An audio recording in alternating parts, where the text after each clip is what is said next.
What? Why you do this?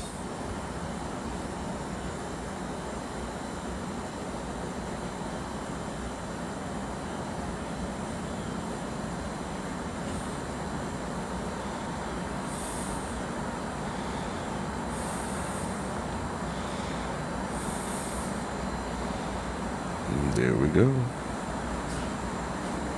There we go. That's way better.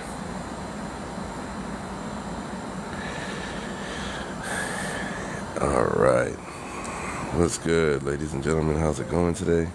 Just setting this thing up. I got a bunch of nonsense at the bottom of my screen right now circulating through. Hey, Modern Delusion, that's you, man? What's happening, Brody? How you been, fam?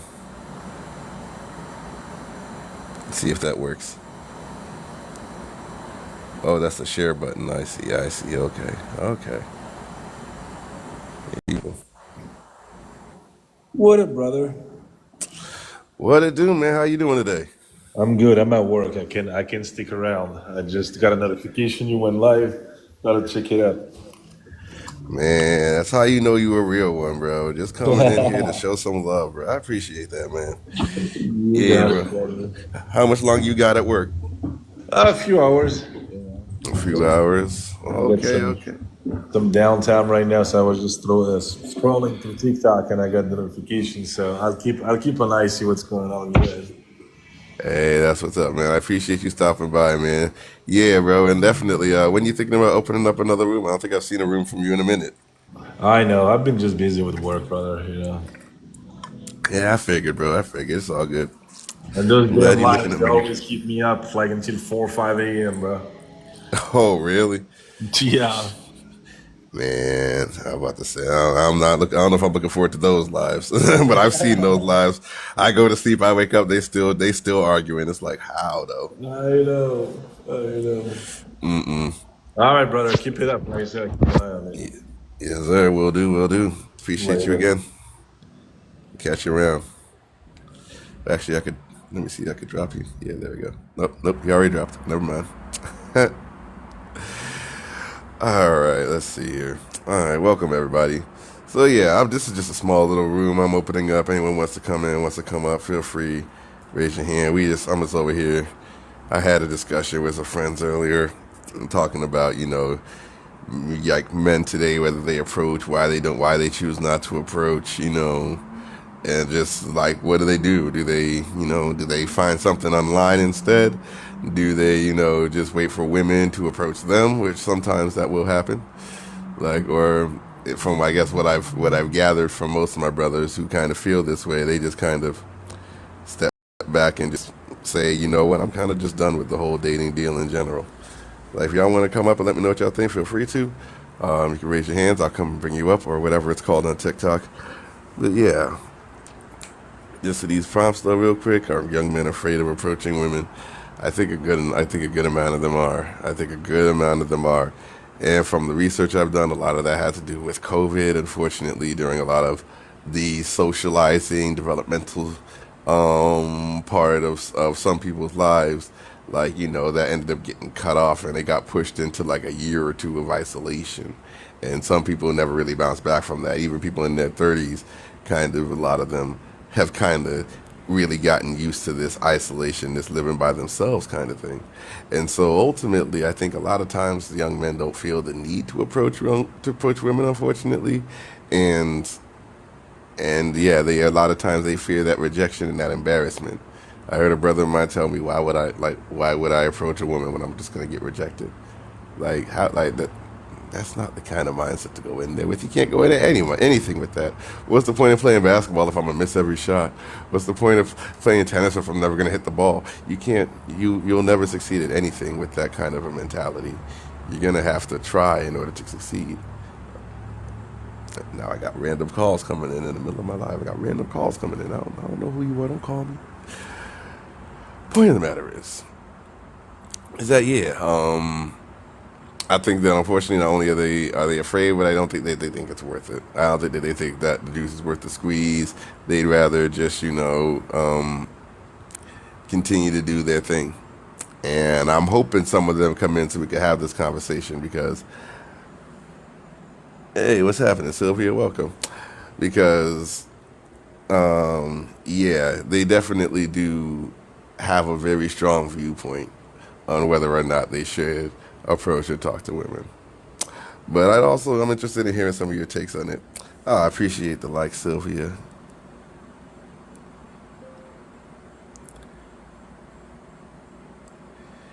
But yeah, and oh, I got the chat covering that last one. But yeah, and the last prompt at the bottom is pretty much just asking, how can we help these men overcome this fear of rejection, this fear of approaching women? How can we help them overcome these fears? And I've heard a lot of different takes, but I'm interested in hearing what you guys have to think. For me, I think one really helpful way to get young men over this like approach anxiety. I think it could be exposure therapy could be a good one. I think that having having women who are friends is a fantastic way to figure out, or not figure out, but to learn not only how to communicate with women so you can approach them better, but also a good way to find somebody. I think a lot of people would have a lot of success if they were to date people that they find in their friend group and so on. But yo, what it do, Brando? You come on up if you want to. Yeah, I haven't been inviting people up. You can come up too if you'd like, Sylvia.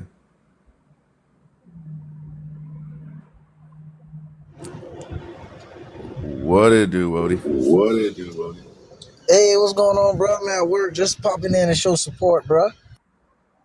Hey, bro, I appreciate that, man. I love that.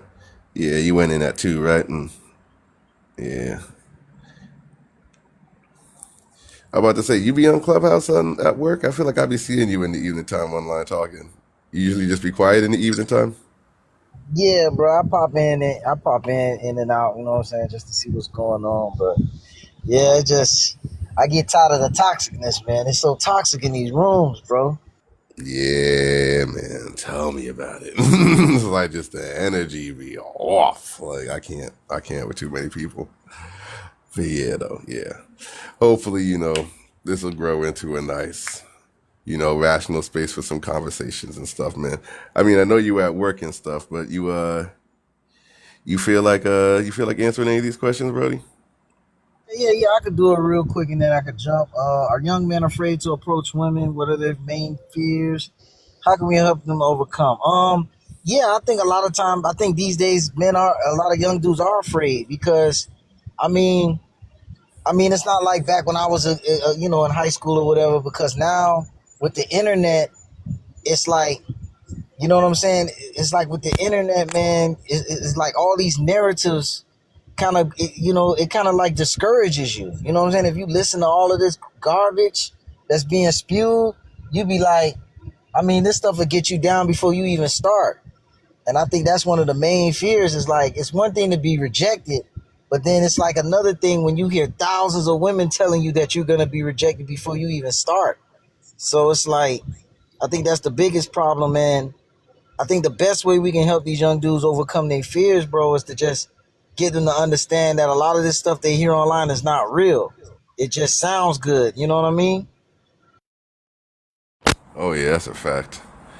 That's a hard fact. And you know what? And that could be why it's probably a young man thing too, because we grew up with this social media. Like, unfortunately, a lot of people haven't been told, even though we talk about it all the time, a lot of people haven't been told that this social media isn't real life like that. Like, yes, these are real people, but just because you see a lot of it online is not going to mean that there's a lot of it in real life. Like, these are like, people with like the loudest voices, people that are the most, probably the most aggravating, for lack of a better word, the like Jerry Springers, that kind of stuff. Those things are what drives views, and so you're gonna see plenty of people that go viral because they said some egregious stuff, and it's not everybody. That's not everybody's viewpoint. Hmm. Facts. Oh, my bad. I didn't mean to interrupt you, but facts, bro. Yeah, bro, absolutely. I agree with you there. I think that getting them off of social media and in real life is definitely would help them out. And I guess that's kind of getting to that third prompt. But I guess, what do you think their fear is? What do you think? it is that causes them to be like, afraid of approaching women? You think it's just what they see on social media, or do you think it's also like their past experiences? Man, I think a lot of it is social media, bro. I think, but because at the end of the day, all men have a fear of rejection. I think all people, period, have a fear of rejection. But I think it's amplified when you're just watching, women your age telling you no before you even get out there. You know what I'm saying? And then on top of that, yeah, I mean, the dating apps don't help either. You know what I Mm, mean? Because you can make a profile and get no swipe, no swipe, and you're being rejected like before you even really get started. And that's why I tell like any young dude, like, get out here and meet women in person, bro. Like, you know what I mean? Because it's like this, like, good examples like me on dating apps. I don't meet women like that, but when I'm out and about in person, I meet women like it ain't nothing. So it's like you gotta get away from those dating apps, bro. Like, you gotta get away from this online stuff, man, and really just deal with people in person in their face. And I think a lot of dudes get afraid before they get started because they get sucked into the red pill talking points.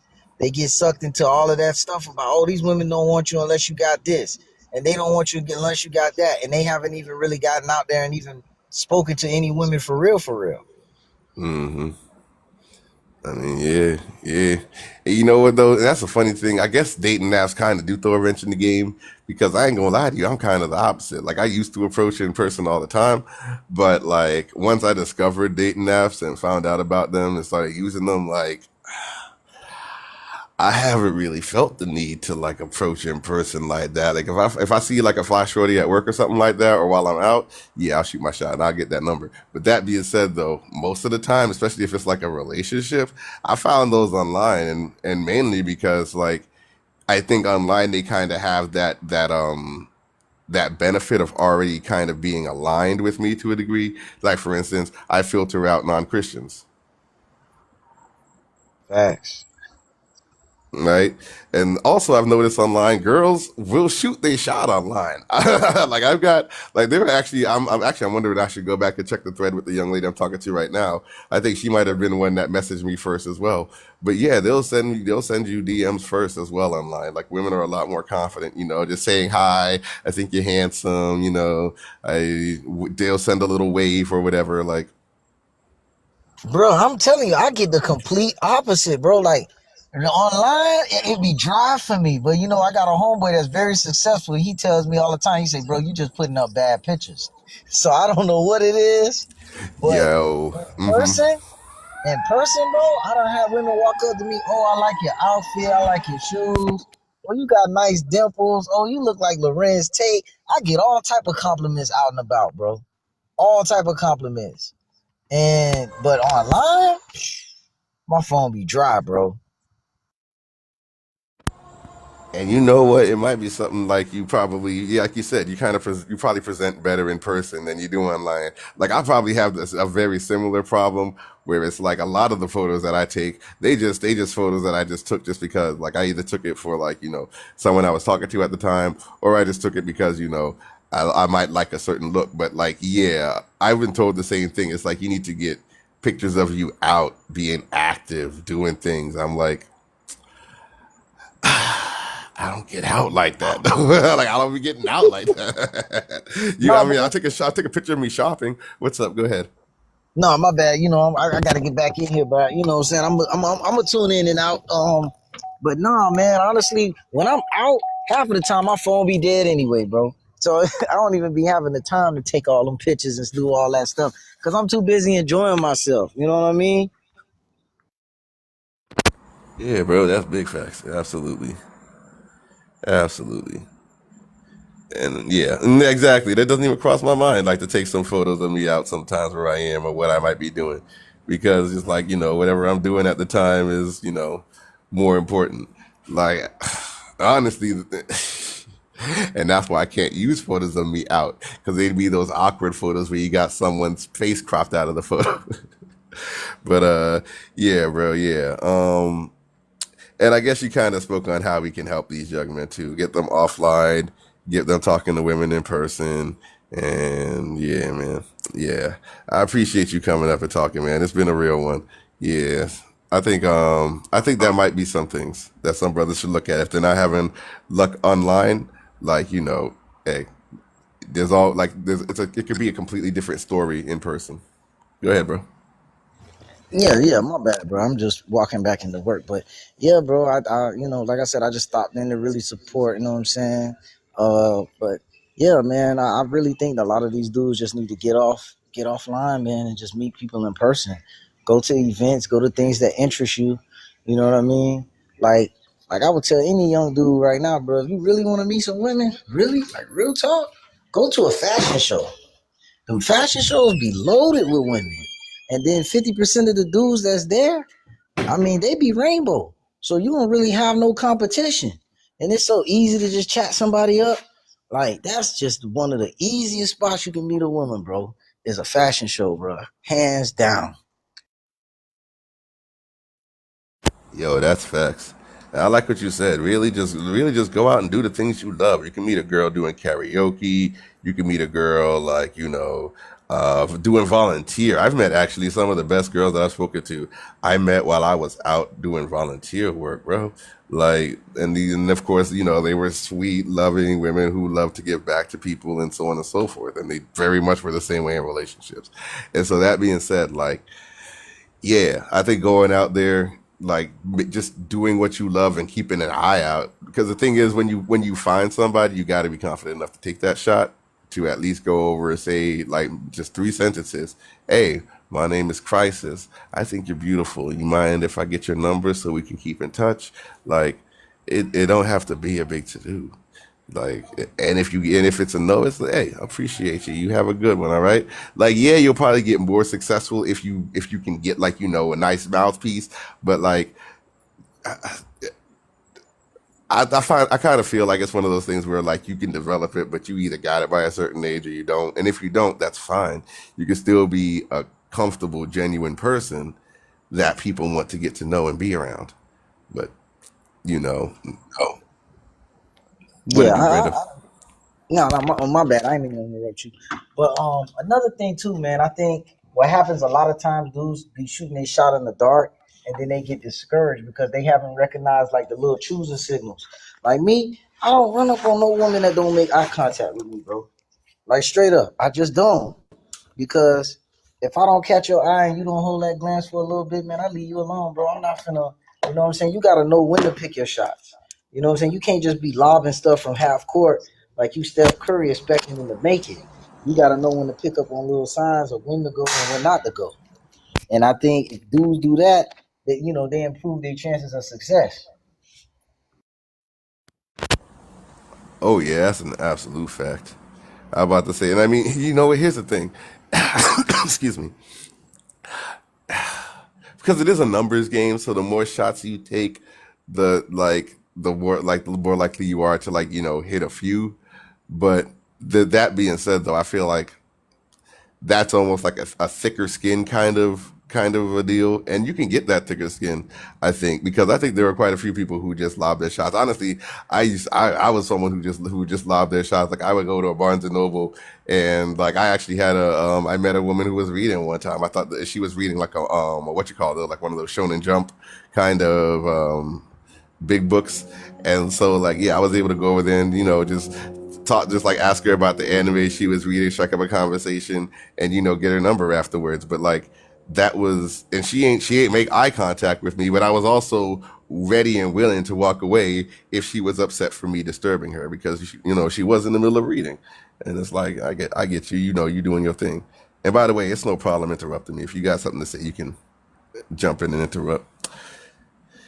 Because wait for people to come on up here. Welcome to the room, y'all. We over here just discussing, are young men in this day and age afraid of approaching women? Where some of those fears might come from, and just some different ways we could help. Whether it's getting them into environments where they feel comfortable in doing the things they love, whether it's being precise with the shots that you take, maybe knowing the type. For that's one thing actually. I definitely have a understanding of the type that's really into me. like if they're like I have a pretty good idea of the type that finds me really attractive. And some men, and I'm about to say, I think some, like, so if I was to go out and try to shoot my shot, I would definitely have like a 90%, 95% accuracy rate if I was to go for just those type of women, if that makes sense. And I think that sometimes, like, even I'd be wanting to go outside of that type sometimes. And so, it could be a hit or miss. Yeah, I agree, bro. Like I got a pretty good idea of the type of woman that like me. I always pick up on. It's a certain type of woman that always go like will give me a chance or be in my face trying to talk to me. So it's weird. And every now and then it's a certain type that come around me that I'm not interested in what's at all whatsoever. But it is what it Hmm. is, bro. That's just part of the game. And I think once dudes learn that certain things are just part of the game, that you take your L's and keep moving, I think a lot of dudes will be all right. Absolutely. Absolutely. You know what? Actually, it just reminded me of something. This was another topic I wanted to talk about. But, like, some of the repercussions of people maybe not having their father in the household or whatever it may be. Because one of the things that fathers are, usually responsible for when it comes to child upbringing is risk taking, like teaching kids, how to take smart risks, how to take calculated risks, and just how to, take risks in general. Like, what? Yeah, you might fall off this bike and scratch your knee, and it may hurt, but you know what? You may get it this time. And don't worry, daddy's here to help, so the risk doesn't seem that big, and so on and so forth, until you get to realize that you could do it on your own, and so on. So I think probably them, like, some men not having their father took a big chunk out of their willingness to take risks. Hey, that's a great point you just said, man, about fathers being there to help you take risks. Because, like I was telling somebody a story not too long ago about when I was a kid and I got in trouble on the school bus. I was like 6 years old and I got kicked off the bus. And my dad made me catch the city bus by myself. And when I told somebody that, they was like, "Oh, that was abuse. Oh Lord, you know that," but not Yeah, I was knowing that there my for that. dad. Hmm. No, but my dad was a bus driver. You know what I'm saying? So it was not like he didn't know where I was going. It's not like I didn't have any real supervision. You get what I'm saying? It's like, at the time as a kid, I didn't know and I was scared as I don't know what. But at the same time, man, he was watching me. Like my dad was the type of person, he would throw me in the ocean and watch me try to swim, but he wouldn't let me drown. You get what I'm saying? But that helped build my confidence Exactly. up. You know what I'm saying? But that helped me build my confidence up to what I could and couldn't do. So, a lot of people don't have that. Like you said, a lot of kids these days, a lot of men these days, they don't have that anymore. Or, what I'm saying, like they don't grow in those environments. So they kind of miss out on that aspect of having a dad and why having a dad is important. Because a dad will show you that, you know, those kind of risk and those kind of things can be taken, but at the same time, without you really knowing that it's not really a risk. You know what I'm saying? It's all Hmm. in your mind because at the end of the day, you're still protected, you're still being watched over, but at the same time, in your mind, it's building confidence. You get what I'm saying? Absolutely. And I just thought about something. I'm like, who's usually the one pushing for their kids to get into a sport? The Dad. dad. And who's there to comfort the kid when the kid doesn't make the tryout? To dad, you are Right. taking a risk. Like, yeah, you know what? You want to Facts. do something, you're going to have to risk being rejected. And you know what? When you're rejected, that's okay. You know what you do? You go out there and you practice and you become Facts. better. It ain't the end of the world just because you lost this risk. Just because you took a risk and you lost it doesn't mean it's the end. Like, like that being able to handle rejection, handle failure, handle losing that risk that you took, and then being able to bounce back, having the motivation to not only do better but have faith that doing better will yield you better results. Facts. I agree That's with that whole. instrumental. I agree with that wholeheartedly, my brother. I agree. But yeah, man. And then you're right though, man. I think that's one of the biggest issues too. Not having dad around to help you to teach you how to manage those risks, bro. That is a big issue. That is a really big issue. Yeah, yeah, I don't know. I don't know. That's why I'm like, I don't see this single parent thing lasting more than another like 50 years max. 'Cause I'm like, Nah, it's nah. obvious to me the repercussions of these things, and I'm pretty sure like once it's had some time to officially be studied and so on and so forth, that people can actually tangibly see, okay, these are the repercussions of a child, of most children who do not have a father in the home. I mean, yeah, we can see them in like, whatever it may be, prison statistics or whatever it is like that. But it's like, no, we have pretty much like like a half of the generation of men that don't like to take risks, that don't know how to handle things when they get frustrated, that don't know how to handle rejection. Like, these are all problems that women are actually complaining a lot about. And it's Bro, like, I go gotta be ahead. real with you, bro. I don't think this single parent thing is gonna stop no time soon. I think we're gonna be all extinct, bro. Because women aren't budging. They're not budging, bro. They are not budging. You know what I mean? And it's not gonna change no time soon, bro. I'm just gonna be honest. I don't see this single parent thing. I think America's gonna go into a dark ages, just like Rome, just like Greece, just like all these other first world places that failed all through history. Because I mean, it's pretty much the same exact cycle, like that, like the trajectory we are on as a country, as a people, is no different than the trajectory of Rome and Greece, ancient Rome and Greece, bro. But bro, how long did it take? I mean, I don't know how long Rome was around before it fell, but like legit though, how long did it take those places to fall? Like America's one of the youngest countries in the world. Like we're probably we just got over three no 17 so, yeah, so we're not even 300 years old yet. Yeah, it took Like like 400 years. like we're like 250, maybe 250 something years old as a country. Like, No, but you want to know the difference though? go ahead, what's up? You see The the difference? practices are the same. Go ahead, what's happening? No. See, they didn't have internet. We got He said they didn't have internet.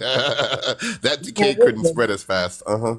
Exactly. It didn't spread as fast. So now with with the advent of the internet, bro, yeah, bro, it's a wrap. It's a wrap. I'm sorry.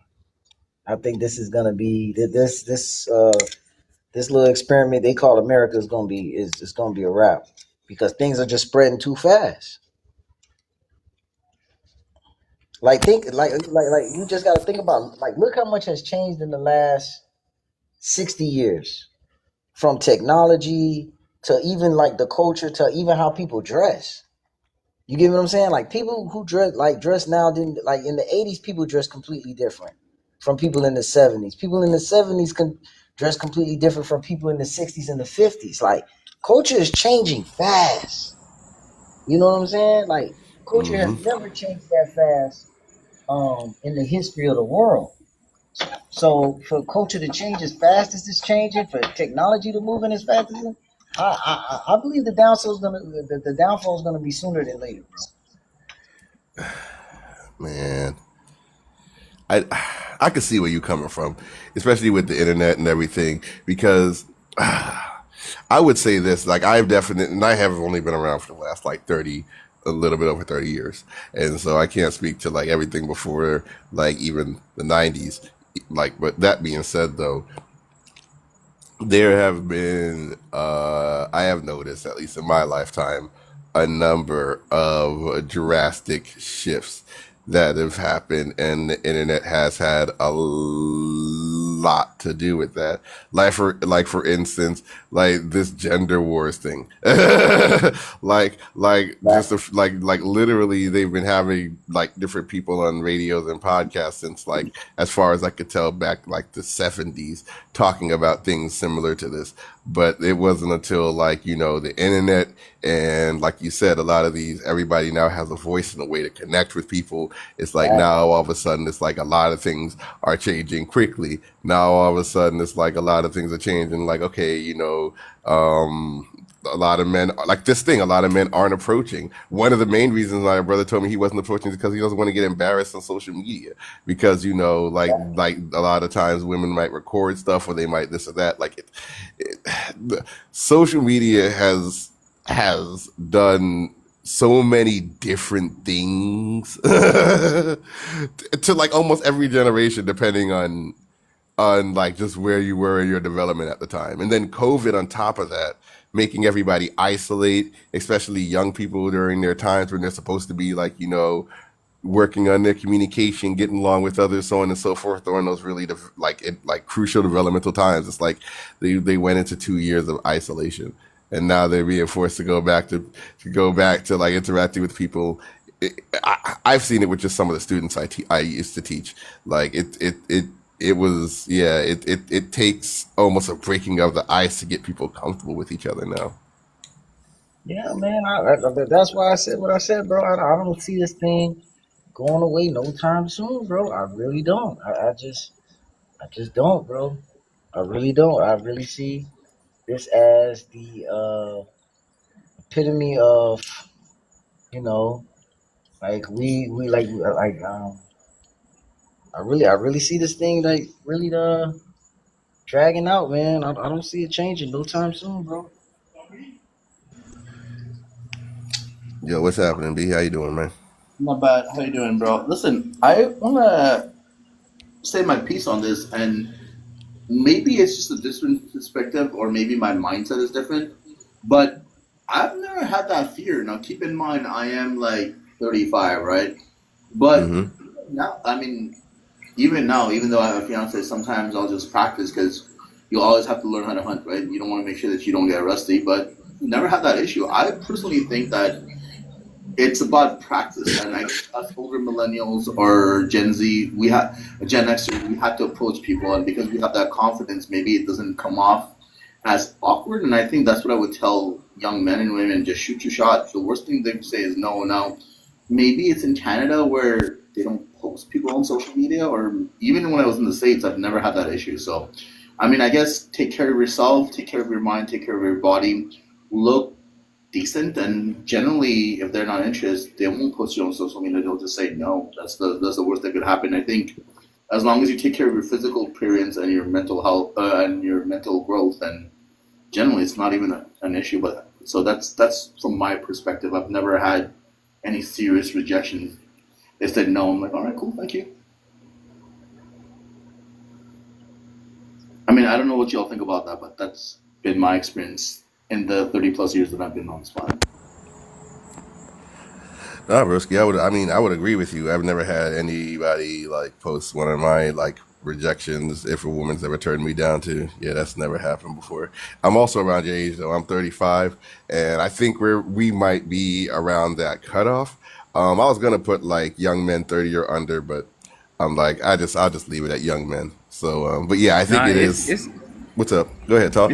it's the young ones, like the ones that didn't get to go outside, you know what I mean, and have that experience, passing the letters in the classroom.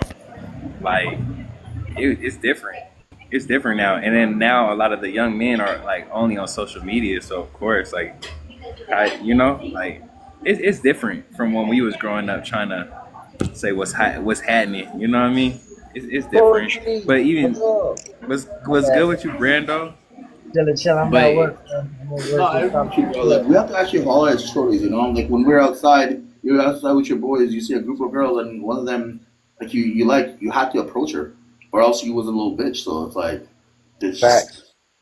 you had to, and you couldn't back down, especially with your homies.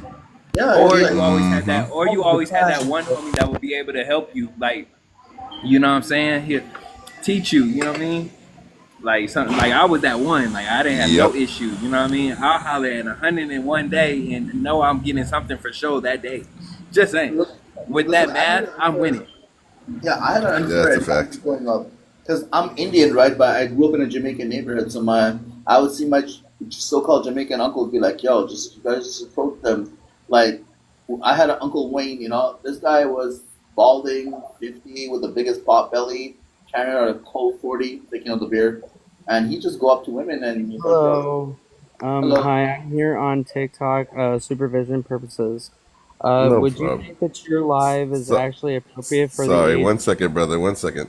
All right, we're gonna get to you in a minute. Go ahead and let the brother land, and we'll get right to you. All right, man.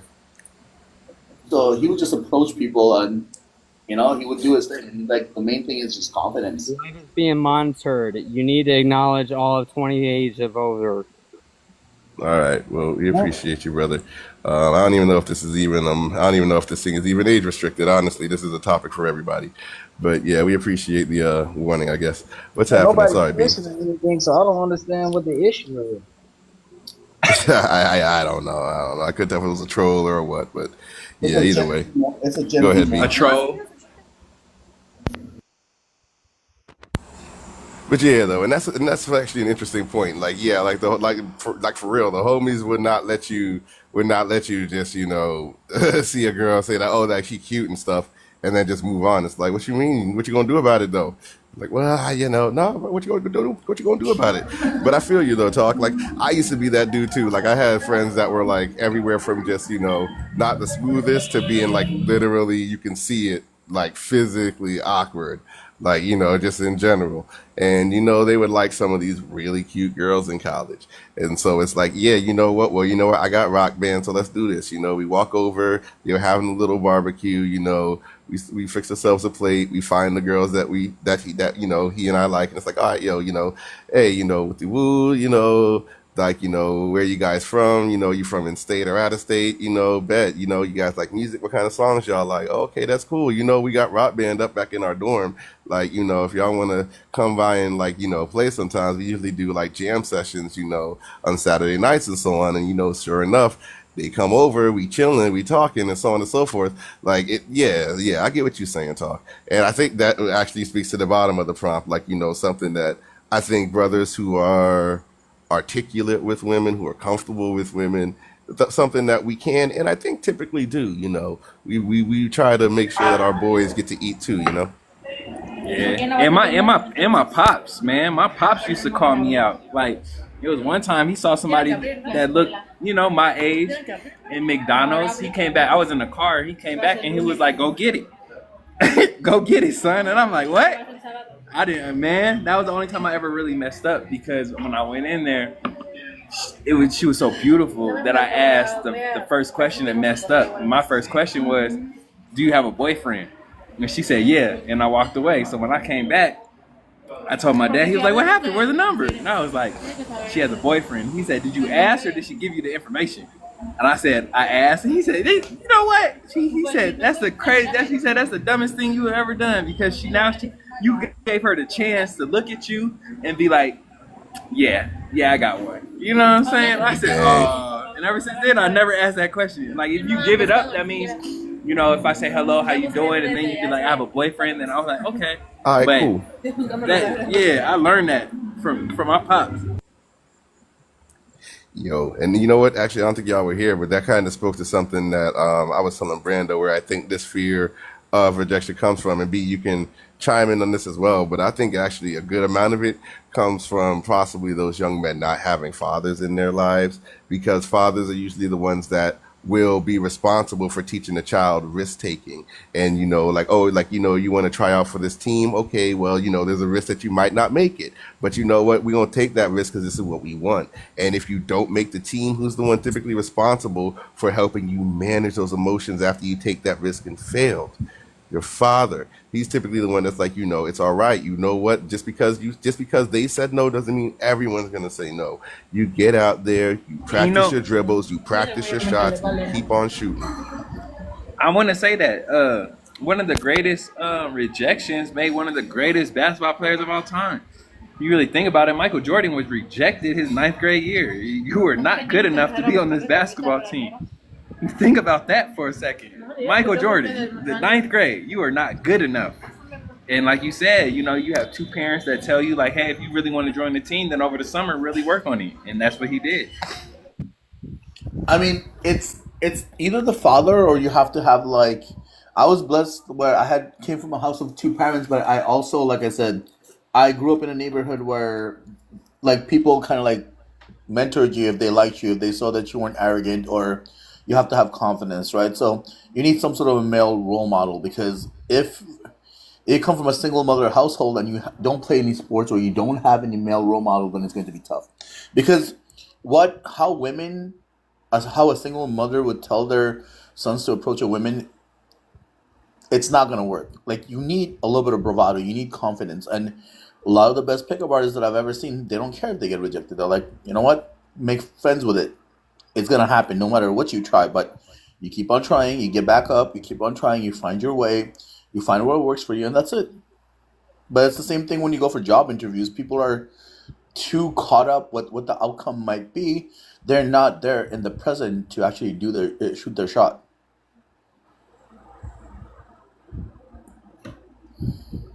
Man, that's crazy. Oh, I didn't even think about that, but you're right though.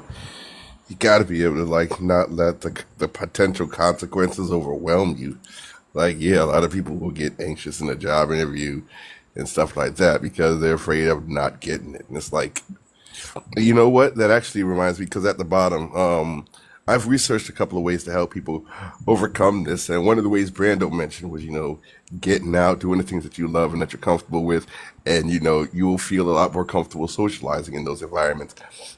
Another thing that I like and would advise is also exposure therapy. A lot of Yeah. people just say like, yeah, like yo, like get rejected. The more you get rejected, the thicker your skin will be, the easier it'll be. And the thing about it is that even with the exposure therapy, like this is an experiment I actually tried out with one of my friends, like me and Talk were talking about, the awkward one. We actually tried this one out. We went out, and I think you probably heard me told this story before, where we went out to to Starbucks and we just hung out for a few hours, and I was telling them find girls that you find are cute, and we're gonna talk to them with the purpose of getting rejected. Don't do anything stupid. Don't go over there like hey, you want to see my don't go out there don't get rejected like that. But literally, we are just looking to get rejected because what we want to do is we want to keep track of how you feel before. We're going to talk about how you feel leading up to it. I want you to kind of take inventory of how you're feeling during it, and then when you come back to the table, we chill. We're going to talk about how you feel afterwards. And like after every single approach, he literally and it was simple. I gave him 3 sentences like, "Hey, my name is so and so. I think you're beautiful. I would love to get your number and stay in touch with you, or get to know you better." And and literally just those 3 sentences. Just remember those 3 sentences. Just tell her that. Just be smiling, genuine, and so on and so forth. Why he left with like 2 or 3 numbers that evening, man. Like we went out with the purpose of getting rejected. But it's the Every same thing. time he got rejected, he felt better, and he felt Exactly. real good when he got those numbers.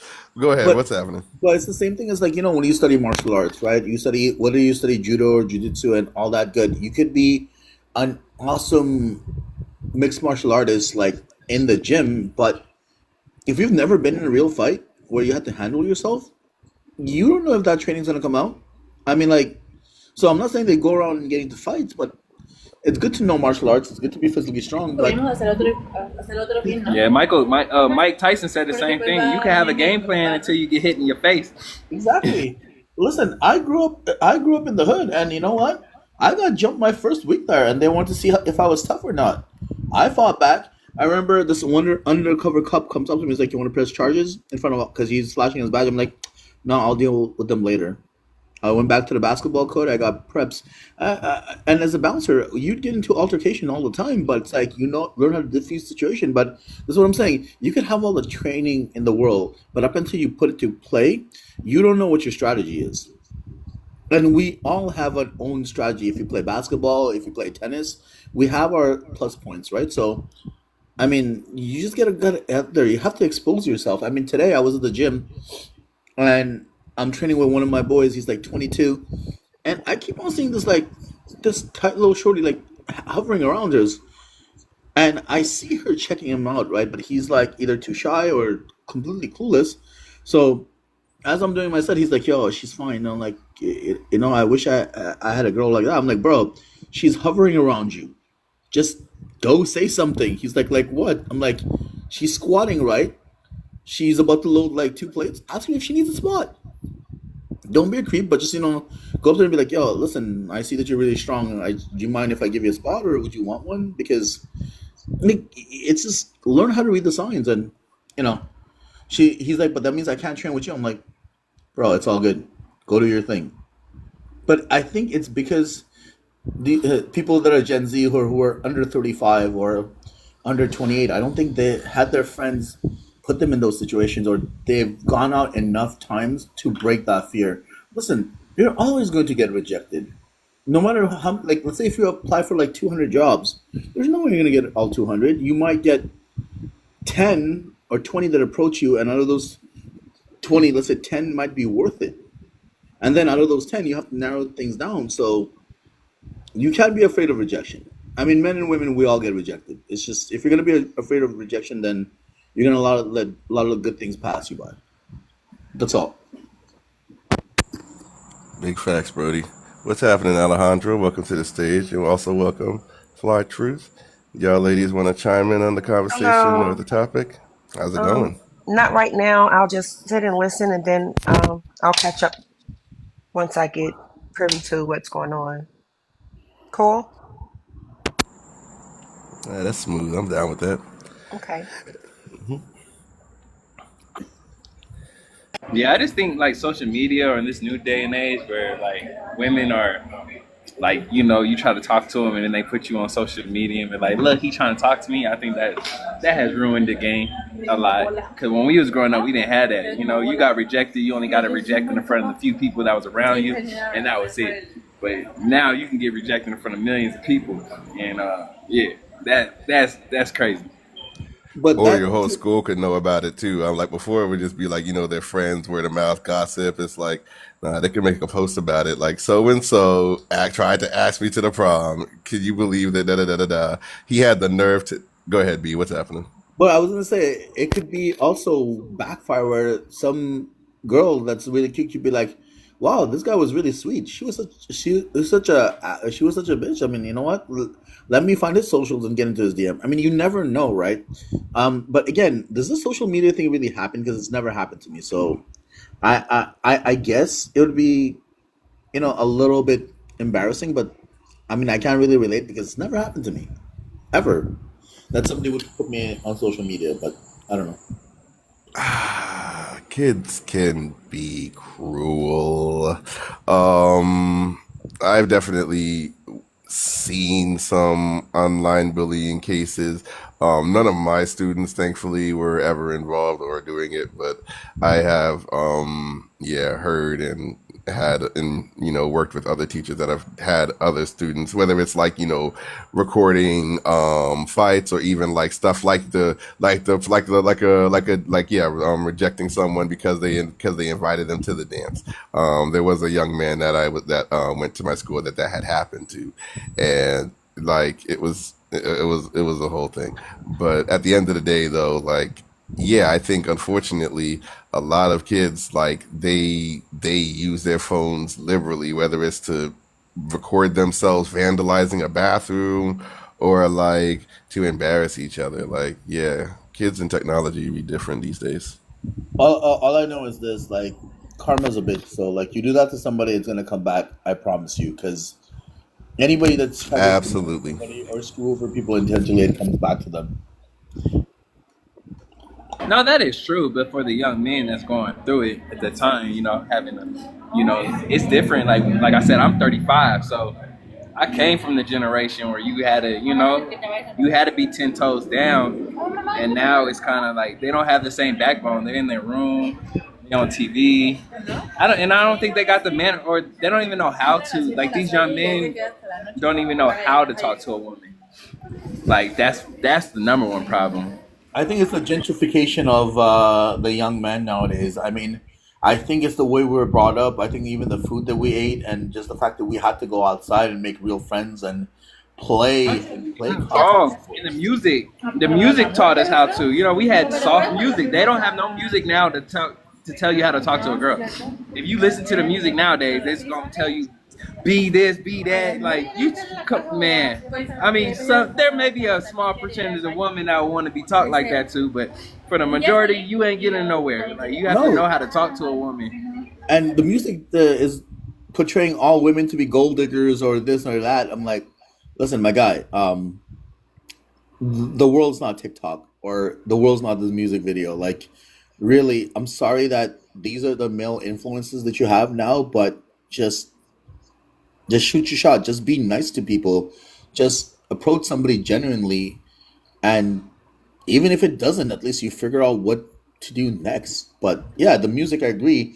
Like back in hip hop, back in days, or even country, they'll tell you how to talk to somebody. You talk to somebody politely, with manners, with confidence, right?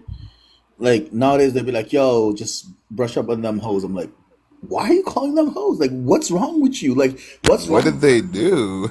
Yeah, uh-huh. Like, seriously, what is your deal? No, I feel you on that. And you know what? Actually, go. You can go ahead and keep going. I'm gonna come back to that because that was a And really poignant point. I wanted to say this too. Like a lot of the artists that we listen to, they're not really even living the real life. Like if you think about like Beyonce, I'm gonna use that. She told all the ladies to be single. At the same time, when she was telling everybody to be single, she was married.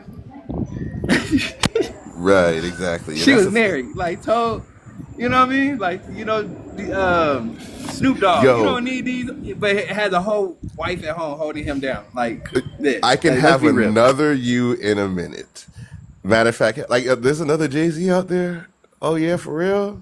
And you can have him in a minute. That's crazy. I doubt No. it, but She was exactly. lying to these women, deceiving them. You know what I mean? And they're like, "Yeah, I don't need her," but she's at home singing these songs, but she at home with her husband. But and like, that's you guys and that remember Like, speaks to the what I wanted to talk to about B's point too, because I'm like, I feel like a lot of people want to be the celebrities instead of be themselves because they don't understand. Because the thing is, one thing I had to understand was that there is a lane I operate in. All right, I had like this one homeboy growing up. I call him Key. Like Key, we both played football. We were both like tall, over 6 feet tall. But Key had a certain je ne sais quoi about him that would just almost get him wet off the jump. And for a minute, I'm like for a few years even, I was like, dang, why can't I be like he? Like why can't like why is it like it takes a few days for them to get there with me, but for him it's instant. But it took me understanding and even leaning into my own particular je ne sais quoi to realize that like my strength may not be in what you call it right away, but that's because one, that's not even typically my goal, and two, because of just the natured person I am. Like is my superpower is comfort and intelligence. Like I can't tell you how many women are like, there's just something about you. I just feel so comfortable with you. Like I just love being around you. And to the point where they are the ones who will make the advance on me. I'm no, like, I but that like, but and so that's it's like, nice though. yeah, exactly. And so really, I think a lot of people are sitting here looking at others and being like, why can't I be like them? Instead of sitting here and figuring, well, what is it about you that makes you you? What is it about you that people like? What is it about you I that feel you you. can I lean had to, into? because in high school I had to learn that because like I like to make you laugh and have a good time. But we did have one homie at the time when we was in high school. He used to get him first, but he looked like Lloyd, bro. He had the hair and everything. So the moment we go to a party, they on him. You know what I mean? And you have to learn how to like overcome that. You know what I mean? Cause but off lit, yeah, I feel it. No, for me, my Shonekisika was like I provide like comfort, strength, and like just I'm very witty. Like it's like whenever my female friends or women are with me, they just feel safe. They could be themselves. They're super chill, and then they open up to you. And I think it's because I have a very protective nature, and if you have that and it works for you, go for it. Like this is what I mean. You have to shoot your shot. You have to see what works for you and what doesn't, because all three of us we could be at a bar and approach women, and our approaches would be similar but very different, right? Because I'm like 5'10", I'm Yeah, 240. yeah. Well, I'm not saying I'm I'm gonna bigger. make you laugh. Cause they said if you make a woman laugh, you know what I mean, you win. You know what I You mean? I'm gonna got make it, them brother. laugh, make them remember me. But it's also what I want to say about the rap music, right? Like forget Beyonce and all that. Like if you guys remember watching the movie about Easy E, like when they were talking about Boys in the Hood when they made that movie. Straight out of Compton. Yeah, straight out of Compton. And one of the things that they portrayed were like these guys were basically flashing like signs, and this one Crip or something like pulls up, gets into the car, and he flashes his piece, and he's like, "You think this is a joke? People be dying out here." No, no, no, no. That's reality. There were literally people back then who were even hard that would try to discourage you from joining that life and getting an education. If you look at rap back then, they were talking about shit, guys, boys in the hood like Shredder Compton or like Tupac. They would be talking about, listen, you don't want this life, but if you're going to grow up in this situation, then maybe this is the best that we had, and this is how you get out of it, or this is how you make the best of it. Nowadays, these rappers, they just talk out of their ass. It's like they've never been in a fight, they've never really lived in the ghetto, they've never had anything pull on them, and they like, oh, we're hard, we're hard. I'm like, These no, YNs, they never. I don't believe they ever knuckled up. Like now, no, they go straight to the pew pew. You know what I mean? Like when we grew up, you're like, well, what they saying Friday? You fight to live, to live another day. You know what I'm saying? Like but you have to learn. I don't think these guys even pulled a pew pew. I think they're just like talking out of their ass. I think they're just pretending to be hard. That's why you have people like the Island Boys and all this shit. Yeah, Nah, I but don't King know. Von was real. It depends who King you're Von talking was about. real. Exactly. Yeah. Yeah. King Von was real. He done got real. You know, he got bodies out here.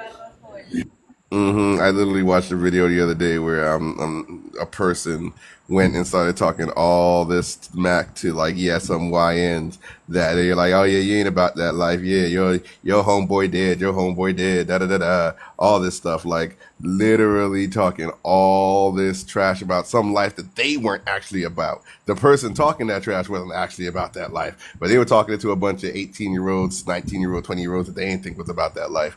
And sure enough, they pull up next to this person at a stoplight, asking this person if they still want to talk all that good stuff. This person don't notice that these people literally pulled up on them on the grass. And instead they're just gonna keep talking this good stuff until those pew pews go pew pew, and now all of a sudden it's crying, and I need to get to a hospital. And But isn't that the fault of the people that make the music now? Because these obviously that person was influenced by whoever X whatever yeah. hard. Yeah, This is talking what I about dead mean. homies and stuff. Absolutely.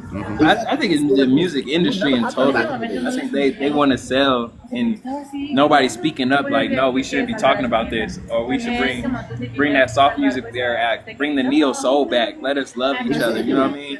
It's none of that. We It's what grew the up. culture We accepts, had though. gangster. But if you think about it, we had gangster music and we had neo soul. We had Easy E and we had Erica Badu. We It was a had, you know what I'm balance. saying? It It was was a a balance. balance. It was a balance. That's what we grew up on. There is no balance now. None. No balance. They bank off of our ignorance. And I And, guess what they need are. Oh, go ahead, Truth. What's up? and, No, and, I'm and just saying they make their money and build their legacies off of our ignorance because most of those artists are told they have to promote a certain. I'm sorry. They're told that they have to promote a certain genre of music. If they can't produce that, they get let go of. So, of yeah, I agree. course, they're I agree. living their dreams, and then here comes the executive saying, "Scratch that. That's garbage. I need you to put sex, drugs, and more. Talk about sex more. Talk about. Well, I can't. I'm sorry, smecks. You got to start talking about certain things, and then they're. I'm sorry, I'm doing here. So No, no, you're good. Like I agree with you. And since when did you back in the days hip hop videos or like rap videos had quality substance? It was like poetry. They were talking about something that they had mm, experienced in. Nowadays, it looks like soft core corn. it is. More than softcore corn. It's like all these African women and some guys on steroids be like, "Yo, this is me." I'm like, "No, this is not you." Like, if you pulled up in the hood, you'd get smacked. I mean, like, what, you think a gold chain, a six pack, and a bunch of like scantily clad hoes makes you a gangster? I'm like, what is wrong with you? Yeah, we don't have no Erica Badu's no more, no Lauren Hills, no Jill Scotts, no If we Genuine. do, I We don't don't. have none of this. If we have them, they're not popular. They're not prevalent. Yeah. So So yeah, that's what I was gonna ask. So I'm like, do we need like current artists who are doing that? Because we have generations of music. Like I'm pretty sure if these people wanted to expand their discography, they could find plenty of music that are new to them sure. If they that ain't got nothing to do with that That's gang old stuff. to I feel them. Think like about it, But like, yeah, it's like it's yeah, that's old to normalized. them. This stuff is normalized. It's ingrained into the modern kid. Like they're ingrained to believe that to glorify the struggle life or the ghetto, the hood. It's like it's a good thing. That's good. Even now, I don't even like to be called bad because bad is not good. Somebody call me like a baddie or something like that. It's like it's reversed. They turn everything upside down. It's glorified. It's normalized to be called bad, like it's a badge of honor. Like absolutely not. So that's what's going on. It's a trick of the mind. It's all deception. absolutely. Like for instance, when was it a good thing to have an attitude? Like when was an attitude Yeah. a positive thing? Like last time I checked, attitudes are disrespectful. They're something that you should keep in check. Like but Yeah. nowadays, yeah, it's like we accept the fact that they got an attitude, or like she got an attitude, or they got this or that. It's like that. Yeah, I think kind of like with the music that we, or at least we as a culture, a lot of times we choose to glorify the things that aren't necessarily beneficial to us. And so, like, I agree that it's also what's pushed. Like, there are powers that be that like promote this music over other music, but like I mean I don't know as somebody who listens to stuff all the way back to the 70s and even some current day artists who aren't making like maybe they're not like the most happening rapper out there, but they're putting out productive lyrical dope stuff. There's Dax, there's other people that are talking about stuff that isn't gang banging but also are Mhm. Mhm. phenomenal artists. Eminem is still making music, man. You ain't got no excuse to be. I'm done, I'm sorry. No, no, I No, But agree. no, I continue. would say, my fault, like, but what I would say, it is us talking when we're in our 30s. It's our responsibility now. Like we are the ones Yeah. that the young men they're gonna be looking up to. Like it's our generation to take them and be like, nah, like, because the people we were looking up to was in our age. Mhm. Luda, Yeah, let me show you some Biggie, real maybe a music. little younger. They were all around. Yeah, they were around our age. So it's our turn to understand what we're missing and being like, yo, like this is what what I mean, Definitely and got some teaching work them to do. something. Definitely got some work to do. We do. Some work. We have a lot of work to do, I but if we all know. come together, what I mean, we could do this. We The work I'm just last, saying. smarter. It won't be hard. What they say, work smarter, not harder. It could be done. We just have to come absolutely, together as a collective and seek out what's beneficial for us. absolutely. I find the last decade of productive music that had any like meaning or message was the 2010s. The Like the mid, 2010s did a number on us. like from 2000, I'd say about 2005 to 2015, and after that, it was just like I still listen to the oldies, man. I mean, like I still listen to Tupac. I still I listen listen to to my mom's music more than I listen to ours. That's Big yeah, facts. yeah. and people don't have common or good sense anymore. It's like I was in a restaurant 3 weeks ago, and it's my regular place. Like I'm in Toronto, and I I see like this just two young ladies that sit right beside me. They're cute, but like they're probably like in their mid to late 20s, and I'm just like I tell the bartender, I'm like, I'm buying a bunch of people shots. Like, let them. I'll pay for the drink, whatever they're having. No, no intention. I'm just like sometimes I do that, Mhm. and they were shocked that somebody would like buy them, pay for their drink without having any intentions or without wanting anything. I'm like, no, man. Back in my time, people just did that sometimes, Yeah, not all the time, but just they're not hey, how's used it to going? a man being chivalrous. It's sad. It's like you're cute, like, but you know what? I'm buying a bunch of other people. I'll pay for yours too. And Yeah, they're like, oh, well, do you want our number or social? I'm like, I'll follow you on Instagram, but listen, I'm taken. I have a fiance, but yeah, and they're like, no, but we're not. I'm like, listen, it's all good. Back in my time, we did that. Y'all are really pretty, but if you want to keep me company and you want to talk whatever, then I'm yeah. down. Chop it up. Hmm. But I'm not trying to get with you all. Like that's really not. And what I left before them, and they were like, "Yo, listen, you gave us a different perspective because men they see us and all they want to do is get with us." And I'm like, "Well, hopefully you find somebody who's chill. But I'm just trying to have a good time and just do my thing. I got a bonus. I feel like spending some spending some money, and I did that. So I hope I see you guys around. So they follow me on social media, and I do the same thing. But that doesn't mean I'm gonna go with You're a them. good man, B. Good man. No, but that's just how I was brought up, though. Like, back in the days, you go to a restaurant if you're a regular.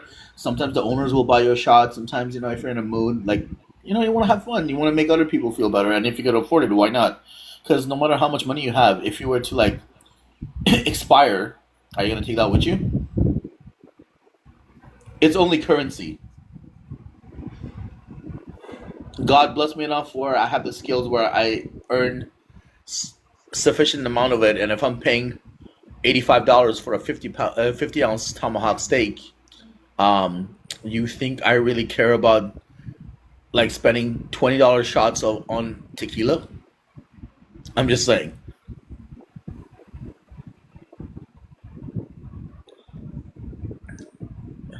But yeah, thank you. Yeah, So it's like it's all about perspective, man. It's not like I do this every weekend, but occasionally, why am I working so hard for? I appreciate that though. Y'all inspired some great titles though. I'm gonna try to make that like. What do you think should be a title for like the music conversation? I don't know. The golden oldies. I can't believe I'm almost 40. Good Yo, God, man. wait, is our music the oldies now? Wait, is Ludacris the oldies? Oh yeah, our music is definitely the oldies. Nah, I can't be. Our music is getting remixed like the oldies, man. We're the oldies. I'm telling you, we're the new generation. Hasn't stepped up yet. Yo, shit. Who I was was that? Go I ahead, was Spee. listening. I was listening to last night. After work, I went to unwind. So I was watching. I was listening to the Benga Boys and Aqua. Oh, I need to go find that song. Some We woman like the party. We like the party. and then Guys, yeah, there was some. It wasn't was it somebody that I used to know? I don't yeah, know. Somebody remixed some song and like literally made it their own version of the song, but it used like one of our songs as a sample, and I'm like, yeah, wait, is our song so old that people literally yeah. can We're remix the it and oldies. Or like, Aqua, oh It's old. It's wow, let's go old. party. Bag Oh lady, yeah. you gonna man. hurt your back. Yeah, that's old, man. I need to start having some kids, man. I don't know. It's like, come on, Barbie, let's go party. Yeah, come on. It's like, Yo. Yo, I'm pretty sure that was before my time. I'm pretty sure that was ET Weety Teeny Weeny Yellow Polka Dot Bikini. Like that was like no, no, no. 80s It's stuff. it's Aqua. It was a group from Amsterdam. Like it was during our time. I mean, we might have been like just going into like junior high or something, but like look it up. Like you look it up on YouTube. But like songs even then, pop music, it had some sort of like fun vibes. It wasn't always so serious. But now it's all about getting them bitches, making that money. Oh, she's a gold digger. Like even like the stupid pranks on YouTube is like you call up a girl, like you try to ask her out, she says no, fine, and then you're like, yo, I'm driving a Lambo, and I'm like, what does that even prove? Why y'all like? I don't know. This generation, this Gen Z, I don't understand them at all. It's just weird. Hey, Chris. I'm about to leave the restaurant right now. We gotta drive back home, and I'm about to lose reception, so I'll try to link back later. Just letting you know. All right, y'all. That's what's up. Slide. It was nice meeting you, brother. I'll give you a follow. All Of right. course, I followed Nice to you, meet everybody. Enjoy man. your evening. Everybody enjoy your evening. You know y'all my peoples. All right then. Okay. Appreciate your talk. Yeah, definitely follow the brother. He be in some poetry rooms. Yeah, He we're laid fo- down a nasty poem yesterday, man. Again, shouts out to I you for didn't that. get to see it. Yeah, man. Yeah. I would have I supported promise. it. I'm sure he gonna be up there again for sure. You gonna have to, yeah. But yo, ask him about that nightmare, bro. Ask him about that nightmare poem. You gonna have to put that up on YouTube or something, man. So, Chris, you're a That was teacher? tough. You're a teacher? Oh This wow. school year, nah. But yeah, I was teaching for 7 years before I moved. So, what, high school, elementary? Middle school and high school, but mainly middle school. Like I only did like a year of high school. And I think I did a year of elementary school too, but that was like my very first year teaching was elementary school. That's what's up. Yeah. I couldn't do teaching. Like I don't have the patience. Fly Truth. What are you? Are you a model? No, I'm in the middle of doing hair as we speak. That's what I said. My client is in the chair speaking on her phone, so I have to Okay, press a mute so you guys can't hear her. all good. Like you look like a model. Oh, well, thank you. Thanks. Yeah, I'm in cybersecurity. BB just going out spreading cheer everywhere he go. Appreciate that, bro. But yeah, though, did you I was about to say, did you want to talk to the topic at all, Fly Diva or Fly Truth? I don't know why I keep. Let's see. Go Are ahead. young men afraid to approach women? Whatever their main fears. What are their main fears? I wouldn't know what their main fears are. On that note, I would have my ears open to hear what you guys would have to say from a male's point of view. But are they afraid to approach? Seemingly so, because I hear a lot of um women say that they're not getting approached, but they'll go home and see a DM saying, "Yeah, I saw you in the club," and they're like, "Well, why didn't you step and say anything?"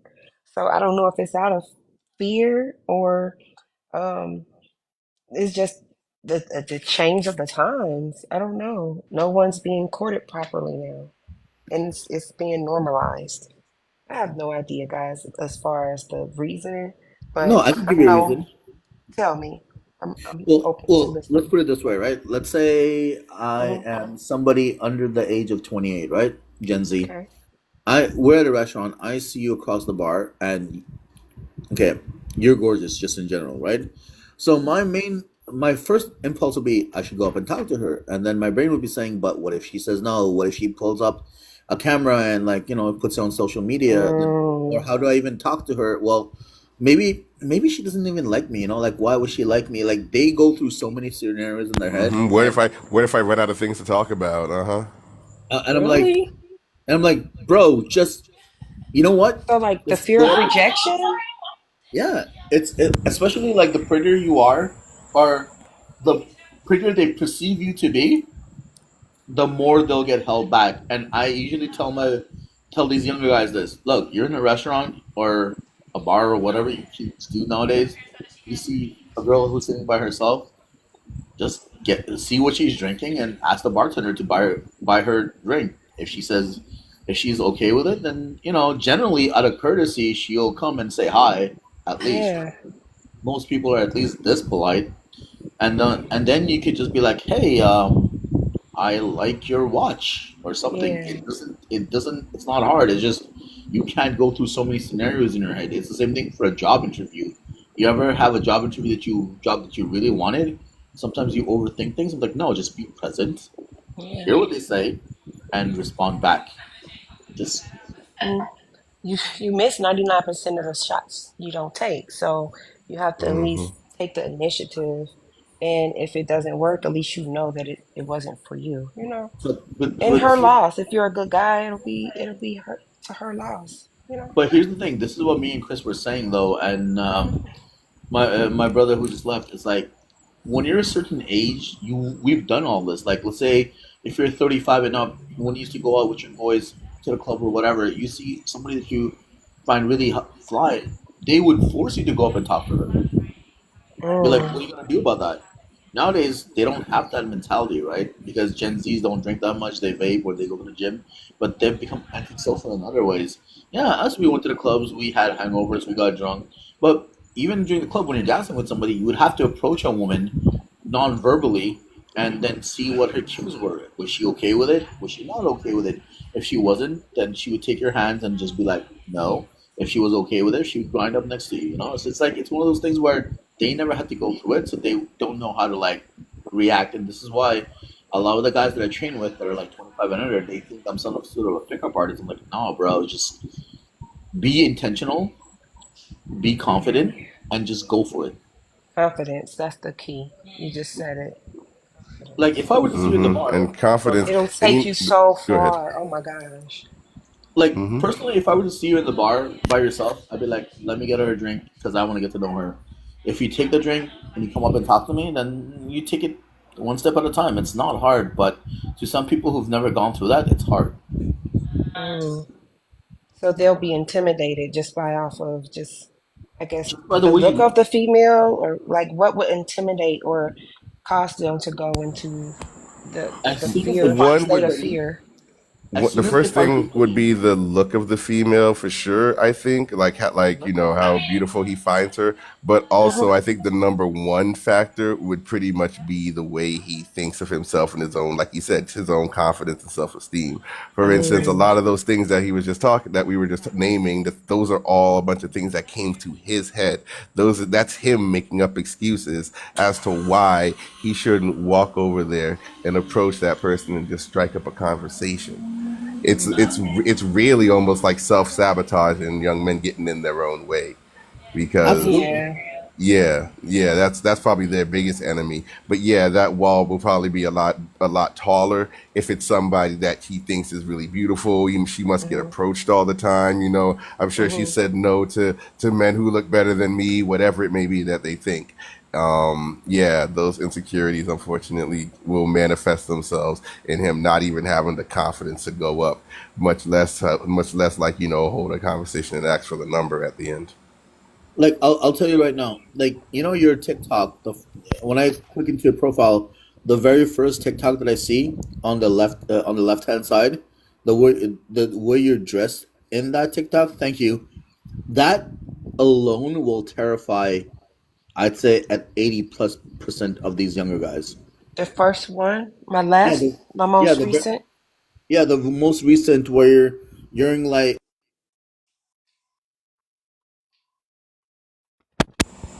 Oh, B, you It went off went. the It app. went out. It Yeah, went you got to out. stay on the app. So basically, the first TikTok where it's like you're kind of looking at the camera all like cute like, and it's like hmm it's a really small top. Like if you were to dress like that and go to any like good restaurant and somebody to notice you over the across the bar, like these younger guys, hmm they would want to approach you, but they'll be like, "Damn, she's fine. I'm not even sure if I should. I like she must get approached all the time. What do I got?" And they start getting inside their head. Whereas hmm the common consensus would be, if you're smart, hmm talk to the bartender, be nice, hmm ask what you're drinking, and see if you want another one. hmm Right? And this is why I tell guys, don't judge a book by its cover. And sometimes people that are the most Right. attractive or girls that are really attractive, they don't get approached for that I was. exact reason. So You took the words right out of my mouth. Hmm. You took the words right out of my mouth. Especially by respectful people. I feel like honestly, if a lot of pretty women, they probably get approached by those dudes that probably don't Knuckleheads. even take no for an answer. Exactly. It's like they're so like they They they have the they don't most give any f's. confidence. I They do. promise you. I'll give them that. They have their confidence is through the roof. I guess it's because I kind of deem it. Um, well, it's partially due to them. They're used to being told no, so it's not like a shock to them. It's not a shock to their nervous system. They're like, you know, darn if I do, darn if I don't. At least I'm just going out and she's interacting with me. So it's like they don't care about getting turned down. So they're the first ones that'll try to come up and spark up a conversation. And that's even if he isn't trying to like get my number or something like that. That may come at the end, but at the least they'll have a nice conversation. yeah, So I mean yeah. that's the common thing to do if you're at a bar. Like let's say if there's two people in the bar or four people, but they're really spread out. I generally will try to strike up a conversation with the person that's the closest to me because I'm waiting for my food. Like I'm getting bored. What am I gonna do? Just be on TikTok? You Yeah. know?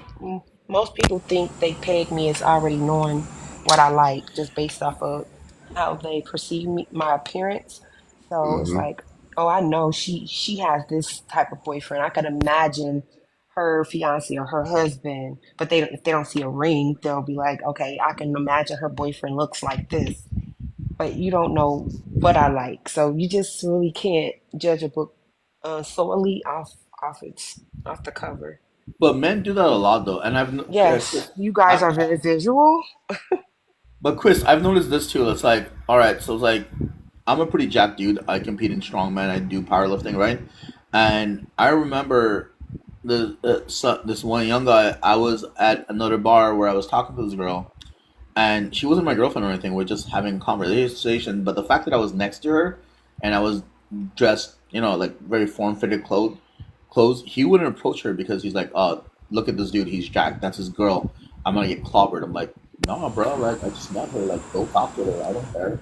Like, I was just waiting for my drink, so I figured like I make some conversation. It's not complicated. So, like, men assume a lot of things, especially these young men, and I would just tell them, don't get inside your head. Like, test it Mm-hmm. out. Test out the waters first. It's like as I'm leaving the gym today, like I one of my buddies gave me a ride, but he's like, "Hey, you know what? I'm seeing this girl now." But when I say my gym buddy, he's like 25. I was like, "What do you finally do?" He's like, "No, you're right. I started talking to her, and we went on a date, and it went really well. And I didn't go upstairs the first time, like you said, and then the second time we were there, she was eating some M&Ms, and I told her, I'm like, hey, listen, babe, I'm really jealous of those M&Ms. She's like, why? Because they're inside you and I'm not. And she's like, well, we could fix that. What? Just finish the workout. What? Yeah, that's wild. That's pretty cool. Couple wise though. Uh-huh. But you know what though, and you know what, I'll also say this too. This is a solution I haven't thrown out yet. But the bottom prompt is how can we help them overcome it? We've talked about like, Oh, I didn't being in an see that. environment. Oh yeah, it's like covered up by the chat and all this other stuff. I gotta work on the prompt. But yeah, like we talked about like, getting them in environments where they're comfortable in, whether it's Hmm. volunteering, whether it's, a book club, whatever it is that y'all do, like go out, be social, and you'll be able to grow a group of friends that way, but also you'll find women that you're interested in and that you can, And they're possibly interested in build you. something with. But And then, they're and then interested in you. exactly, and they're interested in you precisely. Another thing was exposure therapy, like going out and shooting your shot, becoming, more used to Hmm. know, like we talked to. Getting some One thing practice in. one thing though that I'll say, and this has been a man topic, and so I focus on the men typically with men topics, but just for sisters who might want to help out the men, I think one thing that can also do that can help is I think women can get better with dropping the hanky, be a little bit more Hmm. noticeable with the hanky drop. I've had Hmm. some women that like this, like the one girl like literally like pointed out that like it was like there's something on your shirt, and when I looked down, she tried to flick my Damsel. nose, right, and I'm like, okay, okay. Okay, so see me being like me being able to pick up a social cues, I'm like, okay, that was a blatant, obvious try to flirt with me. They're like, okay, I get you. Then you can't get away. You can't get away with that without giving me your number now, right? Like, Right. and like so we exchange information and we talked. But like, I think that whether it's whether it's even just just be maybe even being the first one to say hi. It doesn't have to be that obvious, but definitely like No, no, be the first one to say for smile, guys. like Let me finish it. Be the like. first one to say hi. Huh? Be the. I For a mean, guy, hey, be the first one. I think that that's perfectly fine, and I doesn't even have to. He can still be the one to even ask for the number because what's funny. I've done this experiment on a different stage on a different app where we've had women shoot their shot at men. Why the women will initiate the conversation? It's the women's job to know man. The man knows it's the woman's job to shoot her shot and ask for his number. By the end of the conversation, why he asking for her number? Every time the man is pretty much turns around and asks for the number anyway, just because like it's almost just like innately in us to be the pursuer. If we know though Hmm. that this person is interested in us pursuing, oh, they'll pursue, or they'll gently be like, you know what, I got somebody, or I appreciate your time, but I'm not interested. And maybe and that's the thing though, it may not even get there because honestly it's just a conversation. And if he's not interested, he just won't ask for the number. That's really what the rejection looks like is he just didn't ask for the number. Yeah, But they'll still ask. Sorry. Yeah, they'll still ask if you say hi though. I think we should learn how to like flirt again, like professionally. We should learn just to have a conversation with strangers sometimes. I think that's should be the social norm again, how it used to be like in the early 2000s or the 90s or the 80s or the 70s or the 60s, right? Like just have a conversation with somebody. Hi, Never hello, learned people, how's it how. going? You know? Yeah, I never It learned how to starts. It flirt. starts from there. For the most part, if I'm being polite, a guy thinks that I'm flirting. I'm like, I'm just being a polite person. I don't want to be deemed a a-hole. Most people think I'm being mean if I'm not speaking because they say I have, like, my face is naturally set to don't bother me mode. So if I open my mouth and I'm being polite, it's like, oh, she wants me. Like, no, I'm just being polite. I'm not saying that, I like you in that specific way. I'm just saying You just say I'm want a to give them nice, a negative energy. Yeah. yeah, I'm not trying to be a bee or Mm-hmm. Cause I come get off as that that. too. I think they use our face looks like this Yeah. often. But what gets me is these men of all ages will sit on this app Hmm. and dog us out because we don't want to be led and we just need to submit. But you scared to approach a woman? That don't add up. But that's not for all. I don't think those are the same ones. More so dealing with that.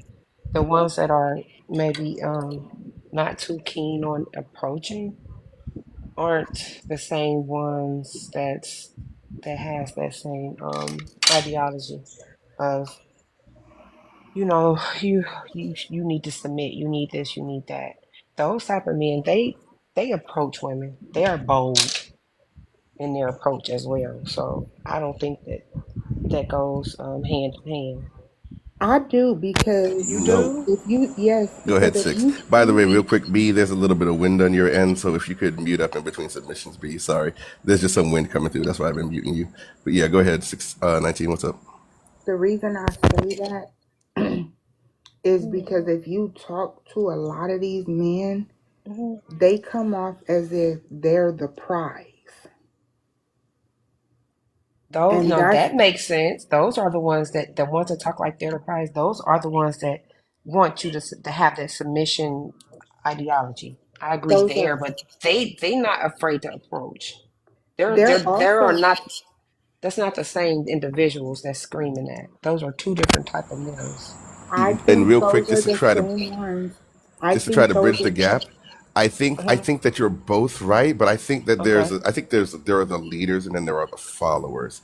I think Okay. there are those who are definitely out there shooting their shot and who definitely believe those things as well.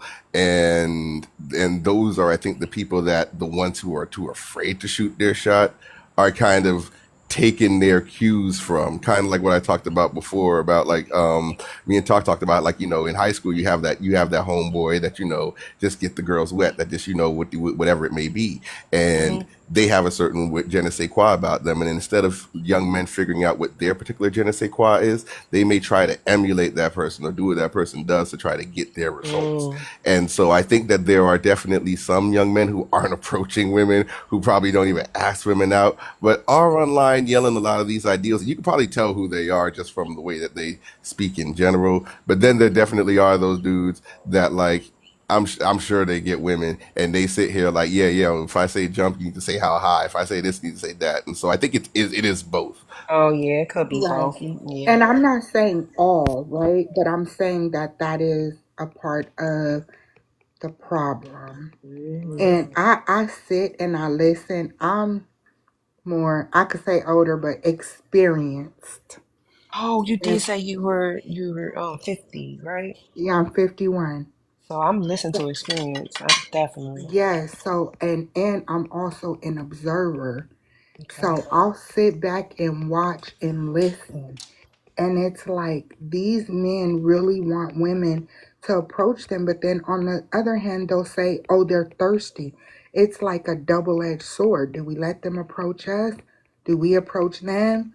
You know, so I just think as a mom raising a young man, there are certain things that I try to instill in my son when it comes to women, especially being that he has three sisters, and Hmm. it's you are the man and you know your role when it comes to approaching, when it comes to taking them out, when it comes to going on the dates, when it comes to who's paying, all of that. And my son is only 17.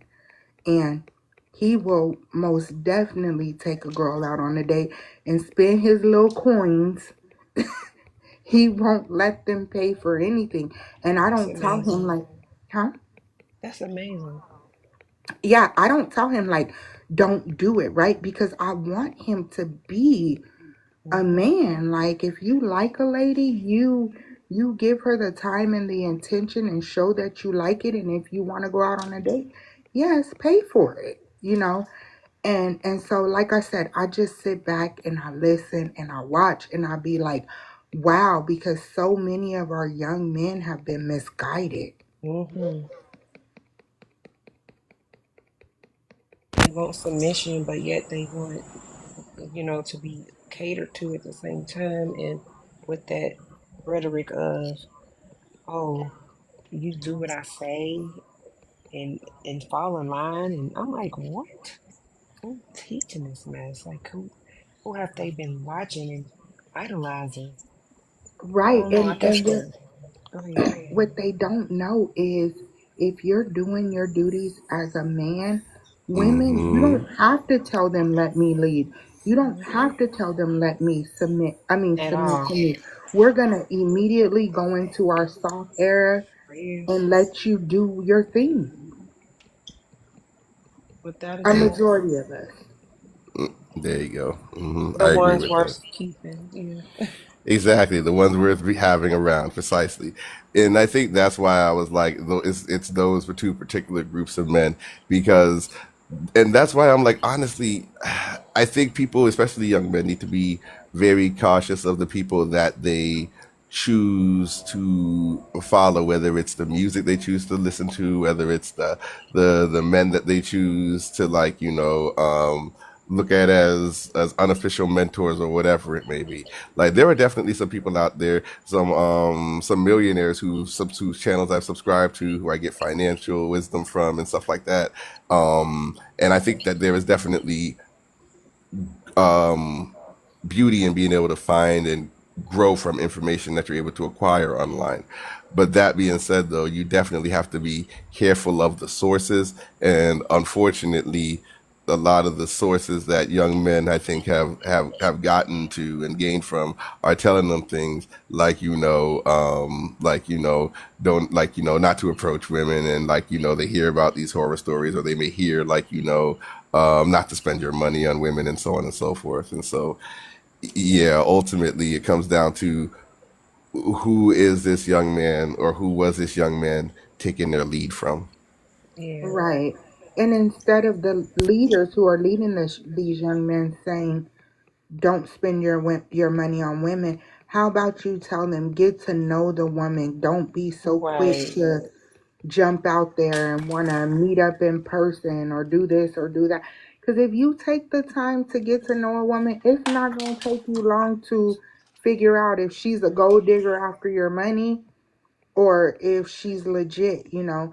Mm. But everybody just wants it now. Instant, instant gratification. Gratification, yes. Could that be though, on the other end, just to play devil's advocate? Could that just be that the women aren't worth waiting for anymore? So young men would rather just get right Oh. to the point and see if it's worth it or not I because of the think, society Wait, we wait, wait, in. wait, wait, wait. When you say it, can you be more descriptive? Yeah, I'm a little high, so I apologize. You're good. So if I misspeak, I We do appreciate the apologize. honesty. Hey, yes, sir. So, like, if a young woman is not the same as it was 10, 20 years ago, even 5 years ago, I say, everything has kind of switched. Could the men just not want to waste time anymore? Like, see who you are as a person, get straight to business regardless? Because why am I going to waste my time if Okay. 9 out of 10 young women are a little off for a lot of guys' perspective of a relationship? Okay. Now you're speaking from experience, correct? Oh, 100, actually 100%. I've been in a Okay. relationship With for a little bit, but 100%. So you saying you no longer want to waste your time. You want to go get straight to it, and then base your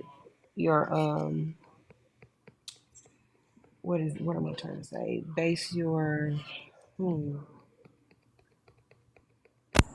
I'm having a brain fog He's here right coming now. to a conclusion. Thank you. Base your conclusion off of the off of whether or not you want to take a long term or keep it pushing. So if you want to take it there, what is the it? What is the it that'll be the deciding factor? You never answered that. Honestly, my answer wouldn't be justified because everybody's gonna have their own thing that makes them No, that's know why if I it's said somebody they want to yours. continue with. Yours. Mine? Oh, Yes. if we just don't feel like strangers from the jump. I like people where personalities click to where like, yo, I feel like I've known you for a long time. So you So like people that give you some familiarity. I guess yeah, that would be one way to word it. It's just I don't like the weird stage view, like saying, "Hey, how are you?" Blah blah blah, just like short, small talk. I like jokes. I like constantly moving, just talking shit along the way. I don't feel like everything needs to be so formal because you meeting somebody This new. is what we're talking about. yeah, Clearly, the instant gratification you need it right now. You don't want to take the time to get to know someone because even people that's been together 5, 7, 10 years even is still getting, peeling back layers, getting to know someone. So for you to think that you're going to base a certain encounter off of whether or not you know somebody, that's not even But it probable. wouldn't be if I know somebody. let That would me let be me if that. But that's not what it means at all. let It me just just say this. Let me just say this. yes, ma'am. People are in character. When you first meet somebody, they have their reputation. Representatives. Okay? When you talk to these people and get to know them, so vetting or whatever word you want to put on it, it doesn't take long for you to make them comfortable to where they come out of that character. It could Hmm. be a week, it could be 2 weeks. That's not a long time when you look at the reward in the situation. When you sit and talk to a woman and let her just feel comfortable, you're gonna know if she's a gold digger or if she ain't shit, so on and so forth. But finding a good man and a good woman is like trying to find a needle in a In haystack. a You haystack. have to be patient because otherwise you just keep this repeated cycle of I meet this girl, I like her, I talk to her for a few weeks, and then oh, she's not who I thought she was. Then you're on to the next. It's just a horrible cycle that you find yourself in. You have to be patient and pull back and get to But know you're just these people. And assuming that that's and how real I quick run my stream. life. Real quick, I'm stream. not Well, I mean, they did ask you if this is coming from personal experience, so that's probably why they correlated it that way. But real quick, bro, because here's the thing: and I can see why you feel that way 1 out of 9 because yeah, it's probably 1 out of 9 interactions where I genuinely just click with this person we've been like we're long lost friends. We just kind of Hmm. have that same kind of weird, disjointed, funny personality. But that being said, though, I think the women do have a very valid point because the thing is, it doesn't take too long to really, at least, and this is just taking it from me. So everyone's gonna have their own difference. Like I said earlier, like how some men can just get a girl wet. My superpower is that I make a girl comfortable, and so like it is actually pretty often where I can have like the first time we talk on the phone, it may be 2, 3, or 4 hours even sometimes if we really gel. And so I think that yes, it's important to get to know whether you're you and this person are kind of compatible communication wise or not. But I think that can also be figured out off the rip, whether it's one through like phone conversation. One quick way I vet people is through texting. When they're sending 1 or 2 word replies, it's like that's already like a red flag. All right, you know what? I appreciate you giving me your number, but we're probably not going to get much further than this because I, yeah. The point is though, I think that you definitely, or if you, like, and this is in this your life, bro, but I think I think you would find more women that actually are worth your time if you do take a little bit more time getting to know them. You don't have to take them on dates. You don't have to do this stuff. You can, like I said, literally just spend some time talking and getting to know them on the phone. But Have okay, conversations. From what so I'm hearing, for I think he perspective, took that approach before and it hold didn't on, if work I for can him. Well, just well, go ahead, stream. What's up? no. So my approach worked fine. I was doing that up until the girl I met, who I'm with now for 2 years. Like, So I stream. did that prior to. It was nothing. I think you guys misconceive what I mean by that. So you're saying get to know Oh, somebody. okay. Yeah, it's gonna take a little while to get to know somebody. Your example of people who've been married 5 to 7 years still getting to peel back layers. Guess what? Yeah. I'd rather do it with somebody who, when we around each other, it is funny, bro. I don't want some like serious shit Okay, where I it get what you're builds into saying. that. If I have to get to know you regardless, at least let me be able to laugh, joke, have a good time while I get to know you. So Of stream. I just course. want to clarify something. When I say you, I'm not particularly meaning you. I'm just saying people in general. In general. So You're I totally wasn't. I fine. It's wasn't. nothing to heart. I wasn't I wasn't saying you, right? But the Hmm. other thing that I noticed when we get on these panels and there's these topics about women, men are resistant to hearing from women. You We're think so? we're we're speaking from right now because we're just giving him like our perspective and he's pushing back on it a little bit. But we're talking from a woman's perspective, how a woman thinks, how a woman moves, all of that. So if you just sit back a little bit and just listen, you don't have to take our advice, right? But it's free to just listen and process it and see, well, maybe they may be onto something because we think like most women think. I I don't know don't if think that like part most women think, and necessarily. that be my problem. I don't I think like think, most women and I'm think. not speaking any women, I'm speaking the valuable women. We think Yeah. like the valuable women think. We ain't thinking like the sexy reds and all of that, but No, the absolutely valuable not. I'm women not even a that, fan. right, the valuable women that these men are trying to catch, we think like them. We give you guys the tips and the tricks. But Yeah. then you guys don't want to take it from us and you guys give us your perspective. But I can't give a perspective on a man. I'm going to look to Chris. How did I say your name right? Chris. Crisis. It's all right. Everyone's been calling me Crisis. Chris all night. I'm gonna look to Black Dragon. I'm gonna say that. I'm gonna look to Black Dragon to give me advice about how men move, what men think. You know, if Hmm. they say this, this is it. I'm not gonna just come to my own conclusion because I'm a woman. I don't think like a man.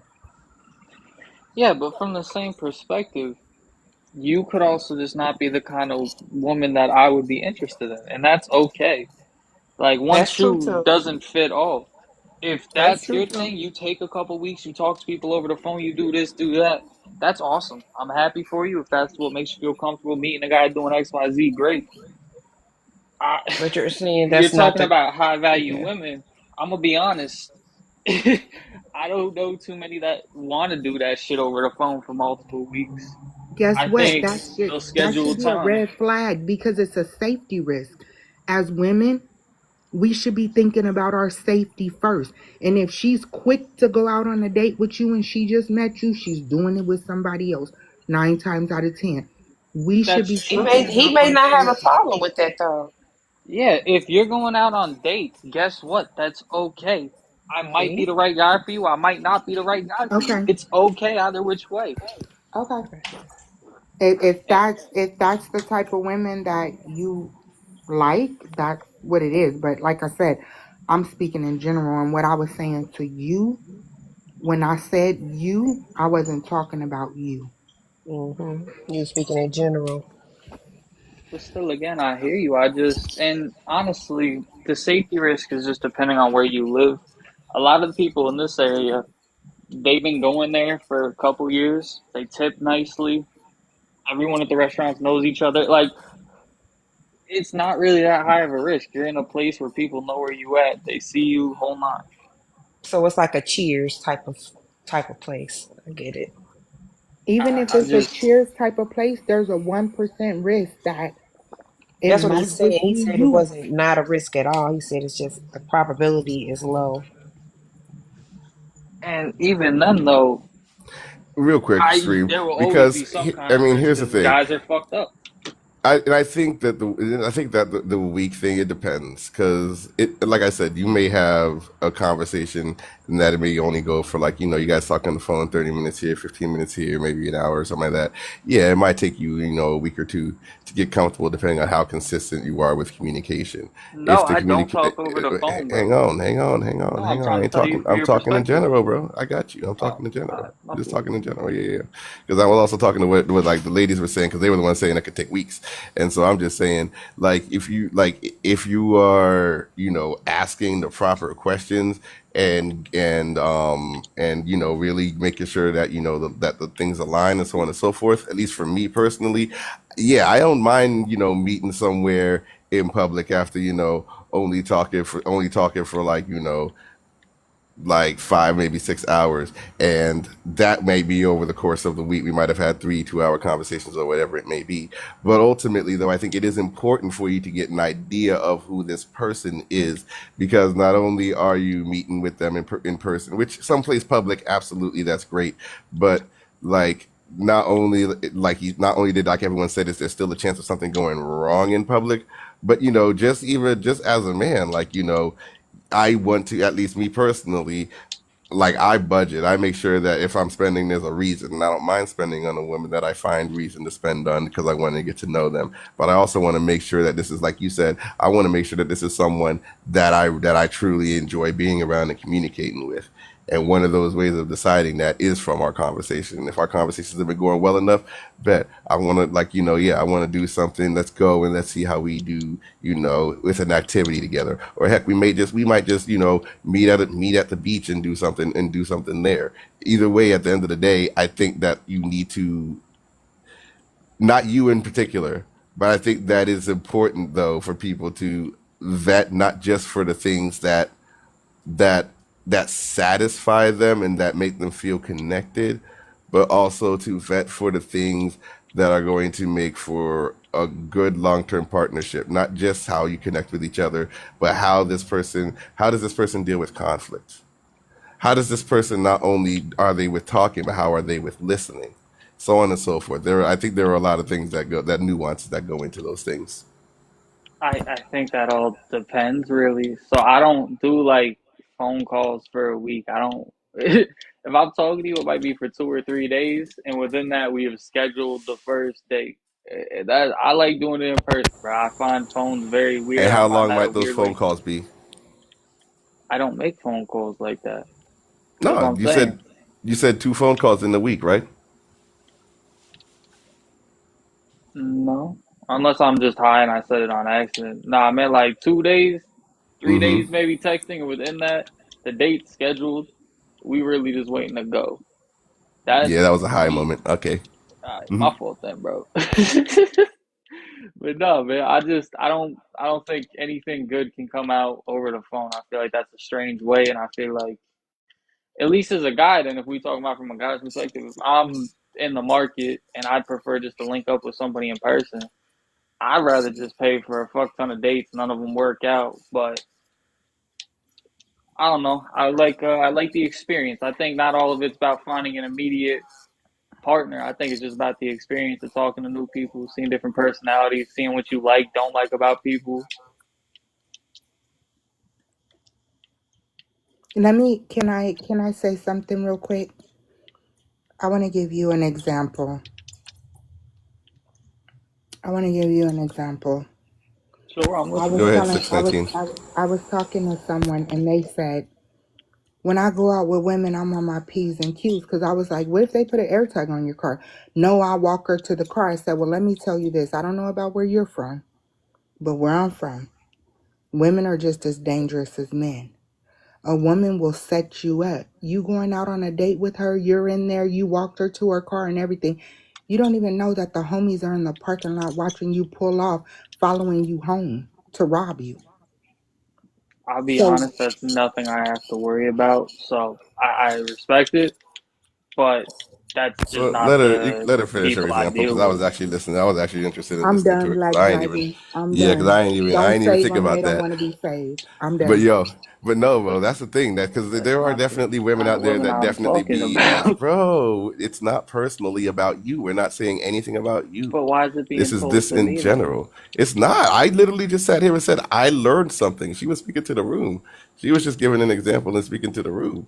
And that's the thing. I'm like, because you know what? I've even had that, what you call it, before, where I've met with people and we like, we just go to the beach or whatever it may be. But it's like I'll keep like I'll look, just to make sure that it wasn't like, especially the first time meeting. I say we've met a few times, and like it's our first time. Someone coming by the house. I don't give them the gate code, even though I've met them a few times. I don't give them the gate code. I'll go up there and meet them, and even so, I'm like, I'm kind of approaching from a spot where I can't be seen, making sure that there ain't no extra heads in the back. There's nothing this or that. Okay, all right. I'll like, wave and let them know I'm here and so on and so forth. But I'm like, you're right. Women are quite dangerous, whether it's because of the men they may be connected to, whether it's because of their own ulterior motives. And so yeah, I ain't even consider that. But yeah, I'm okay. I'm gonna take note of the different cars I find in the parking lot too. And that's just situational awareness as a man. But yeah, mic's open.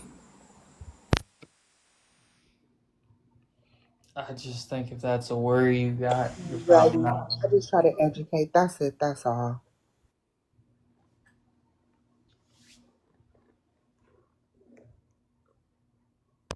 Yeah, bro. If that's a worry you got, you very well again maybe talking to the wrong woman, or you might be paranoid. It might be one of the two, because it's not every woman that that like invokes that feeling. Sometimes and that's why I don't like shooting my shot in person. Honestly, is because like shooting my shot in person, I don't know exactly what I'm getting. At least when I'm like when I meet somebody online and stuff like that, it's like, okay, cool, they're a Christian. All right, they're this. Even though that doesn't mean they're trustworthy, I at least have like, a basis to have this conversation, see where their faith is, see where this and that is, and at least have like a more security for myself that this is a good decent person that I'm over here meeting versus someone I flirted with at my job, or I flirted with while I was at Walmart, or I flirted with while I was out. And we've talked quite a bit, and but we don't I don't I honestly don't know her motive like that. I don't know her like that. I mean, I guess I don't know. Like I think through text, people can create this character of themselves, right? Because it's not in person. There is no real body language between people. You're. I just think it can be a little strange through text meeting anybody, or even if you call on the phone, great. It can still just be a character behind the phone. I'd rather just go talk to somebody in person, see how they are. Yeah, your vetting is in person, man. Like I said, talking. Some people like texting. Your vetting is just in person. Ain't nothing wrong with that. That's cool. But by the way, did you talk to this prompt by the way yet, stream? Have you mentioned whether you think young men are afraid of approaching women? No, but I will. Sure. I don't think young men are afraid of approaching women. I just think a lot of them don't think it's worth it anymore for the same, honestly, conversation we were just having. All right, true. And you think it's because they don't think they'll connect with those women like that? Like they're like most of these women, they don't think that they'll have that kind of vibe with in person. I mean, I think they'll definitely talk to them to try to get lucky for the night, but like on any serious level, no. I just don't think a lot of dudes are looking very highly on them right now. I don't know. It's a weird thing.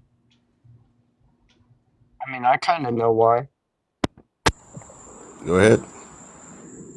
Right, so like I'm kind of like a young man, right? And like I see all these people like every year, like all the young people, they're more and more antisocial like all the time, right? And it's just because they're uh online all the time on their phones.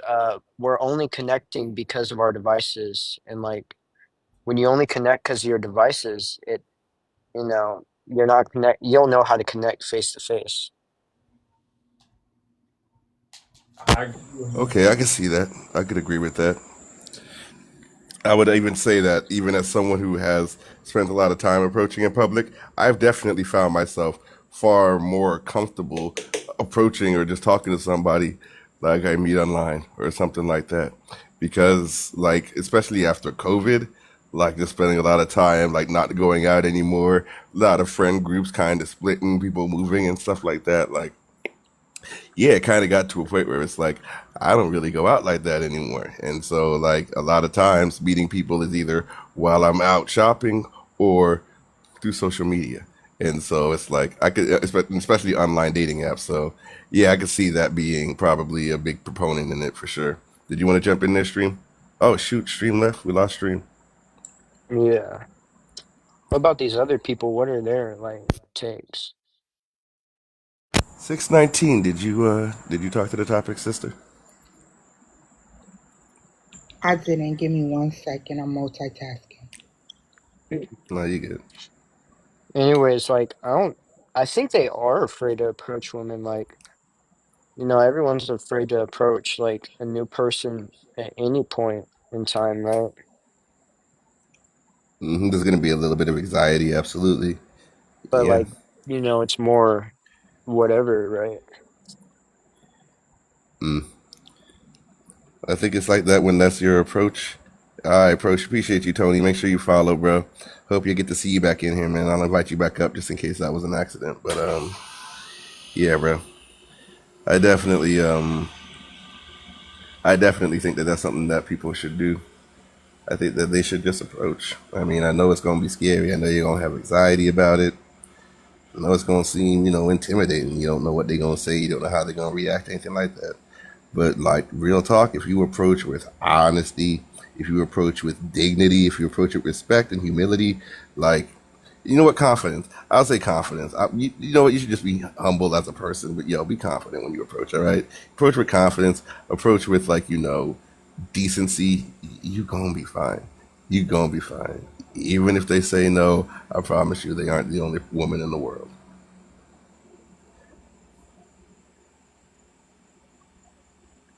You want to come up, Sister Julia? You can come up.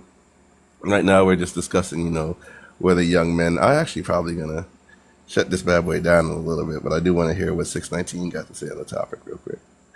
But yeah, if you want to come up, you can, Juliet. I'll send you an invite if you want to. But yeah, I've heard a lot of great stuff tonight. I appreciate a lot of the insight and a lot of the feedback I got from people. I definitely think there are lots of ways to help these young men, even if, like the brother Stream said, these men don't feel like the women they'll connect with like that, or they just want to get down to it, which eventually he did kind of come out to and like admit that a lot of guys out there are just looking for smacks, and you know what? I can see that being a reason why they're afraid of approaching too, because it's like, look, if all you're looking for is smacks, then yeah, the likelihood is like you're probably gonna get turned down. You're honestly likely gonna get turned down, and that's only if you aren't working on yourself. Because here's the thing: if you are doing the things that you need to make yourself appealing, well groomed, well this, well that, I mean, we're living in a day and age where people will have fun, like because they want to. If you've worked on yourself to the point where you're in shape, you're well groomed, you smell good, yeah, you could go out on a Friday night. It may take you about 20 shots, but I promise you, you'll find somebody out there also just looking to bone. I'm back. Yeah, welcome back, 619. Thank you. You want to take I a think swing at this topic? Go ahead. I spoke to the first one. I want to go to the last one. How can we help them overcome? The only way you overcome is practice, experience. Do it. Remove your fears. We all have fears when it comes to life, right? And unless we face those fears, we stay fearful. Absolutely. That was actually my suggestion as well. Exposure therapy. Go into it. Practice. Like go with the intention of being rejected. Take notes of how you feel, how anxious you feel. Take notes of it. go and do it. Just ask them Mm-hmm. 3 questions. Just say 3 things. My name is so and so. I really like your dress. I think you're really beautiful. I'd like to get to know you better. Can I get your number or your social media, whatever it may be? Like, just go out with the intention of getting rejected and just take note afterwards of how you feel. Was it as bad as you thought it was? Do you still feel as bad? And so on and so forth. And at the end, and because I talked about how I did this experiment with my friend, like, I promise you, any dude who does this, like, you are gonna get at least one number. If you shoot your shot at 10 women like that, respectfully, just confident, let them know they're beautiful, that you're attracted to them, and that you want to get to know them better, you gonna get at least one number, bro. You gonna get at least one number. And I think people get used to rejecting, but they're scared of being rejected. It's Hmm. okay. Everybody's not everybody's cup of tea. You know what I mean? It's okay. If you get rejected, keep it pushing. Because there's going to be a time when a woman approaches you and this is not my type, and nah, baby, I can't give you my number. You know what I mean? Yup. I'm taking. I'm sorry. Yeah. Yeah. Yeah. Yeah. Absolutely. And and that's why I think that exposure therapy thing is so important too. Because here's the thing, I think that a lot of people internalize it, and that's where you get those men that when they're rejected, they're like, "Oh well, whoop de whoop, you were this and that, and anyway, and da da da da da." It's like they internalize the rejection as to almost mean that there's something wrong with them, why this person doesn't isn't interested, and they get on the defensive instead of just recognizing, okay, I missed that shot. Let me go. Let me grab the ball. Let me try again. There's another hoop over there. Let me try this shot again. Right. Like, don't get mad at the rim because you missed. And I'm going to tell you, being from where I'm from, I'll give you my number whether I'm interested or not. Because my safety comes first. And a lot of men are not emotionally intelligent for that rejection. So you won't even know in the moment that I rejected you because I'll give up that number, but I also won't answer. Yo, see, And the reason yo, I say that, you hmm have men, I've had men be very aggressive when I try to politely express that I'm not interested. I've had men when you give them the number, they want to you can't give them a fake number because they'll call you right then and there on the spot. So it's just mm, better for me give them the number and I can choose to pick up or not. yo, I didn't even think about that, but you're right. They probably would do something That's like that. sad. They don't understand that though. I'm telling you, they think we just trying to be clever, and that's like a man thinking that you're being vindictive and you could just say no. But sometimes no has caused unaliving, and Mhm. it's sad. You can Can I see add it in their something to that face. when They you're get ready? upset. You can see it Hang on, in their let face. Fly land, and then you can ask a question. Go ahead, Fly.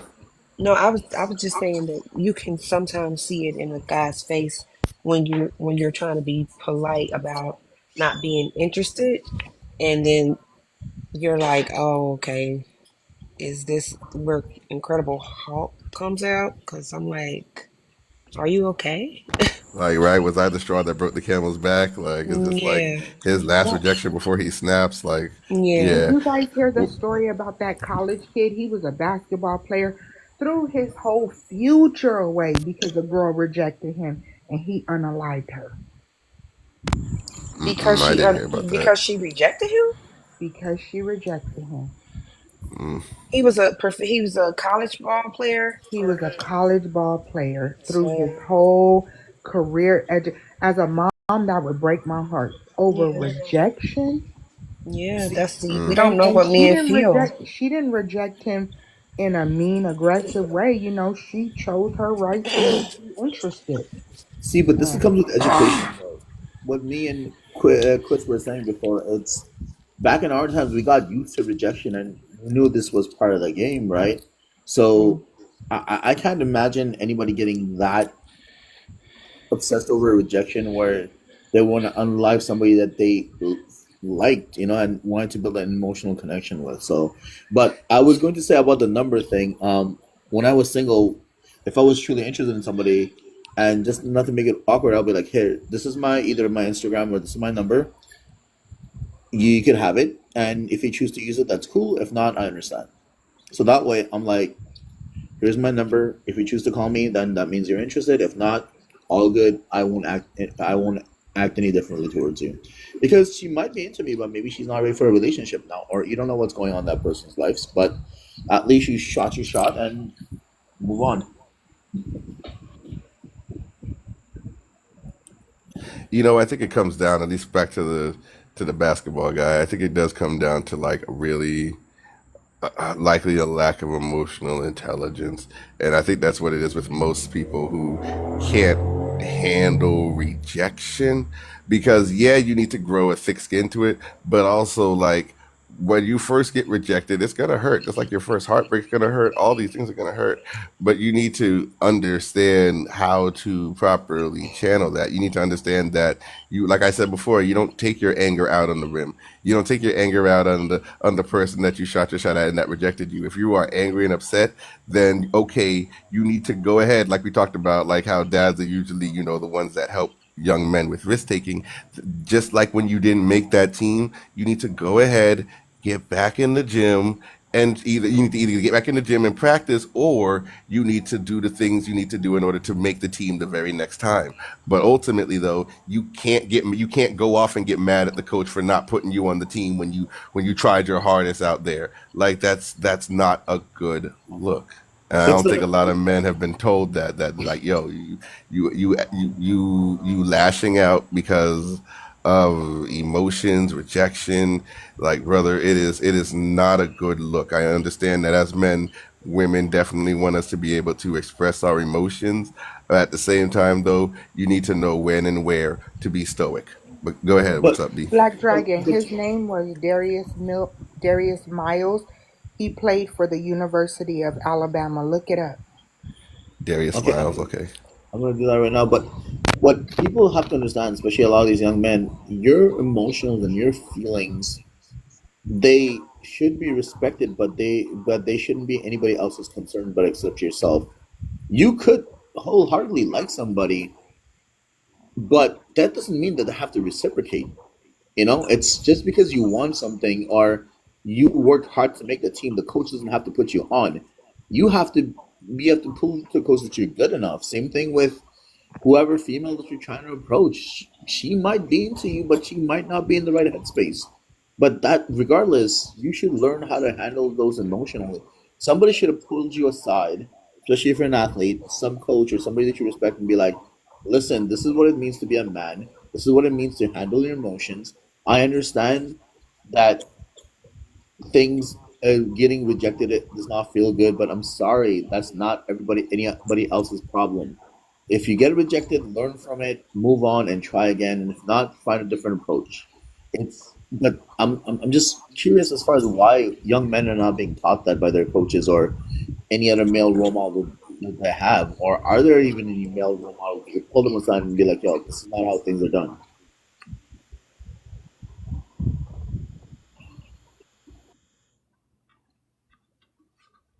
They're being taught everything except emotional intelligence. Let me tell you, when my son was 13, I put him in therapy to learn how to communicate, to learn how to express his emotions, control his emotions, and navigate through life. Do you know how much flack I got from my community and my family for putting him in therapy? You did the right thing. I mean, who cares? Are they paying your bills? Like, and this is No, I why. didn't care. He was in 3 years worth of therapy without me because I wanted him to be able to express whatever he felt with his therapist without me being involved. And I told the therapist, if there's a time that you need me, pull me in. But I wanted him to have a man that one on one helped him through this. And I do not regret it.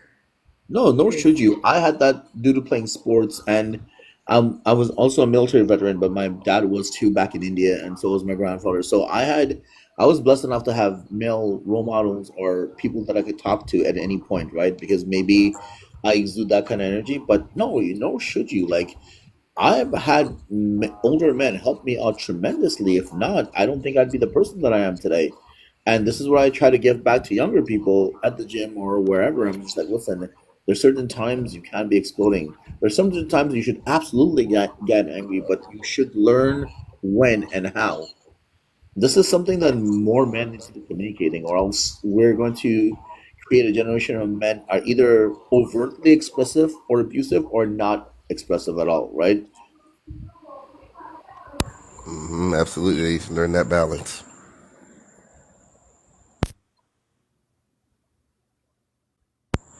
Needs to learn that balance, and they need to learn how to channel it. And actually, that kind of, I would say, 619. Yeah, keep doing the things that you need to do for your son. Whether it's putting them in therapy, whether it's putting them in sports, whether it's getting them around male mentors. I mean, like parents, it's our job as parents to make sure that our kids have what they need to succeed in this world. I saw this beautiful TikTok the other day where it was like, this mom was asking, okay, step forward if you've ever, and it was a daddy and a daughter, and it was pretty much, just talking about, step forward if you ever, if you've eaten every day of your life. You step forward if you never hit the light switches and the light hasn't come on. And step forward if pretty much the daughter getting to see all these amazing things that she had that her father didn't have. And then of course the last question, like step forward if you've had to work from the time you were under the age of 10 in order to help family and loved ones, and that was the first time he took a step forward. And so ultimately all that to say is that I think as parents, even though we a lot of times may not be perfect and we may not even have the things that we always want to have to give our kids, it's important that we give them better than we had.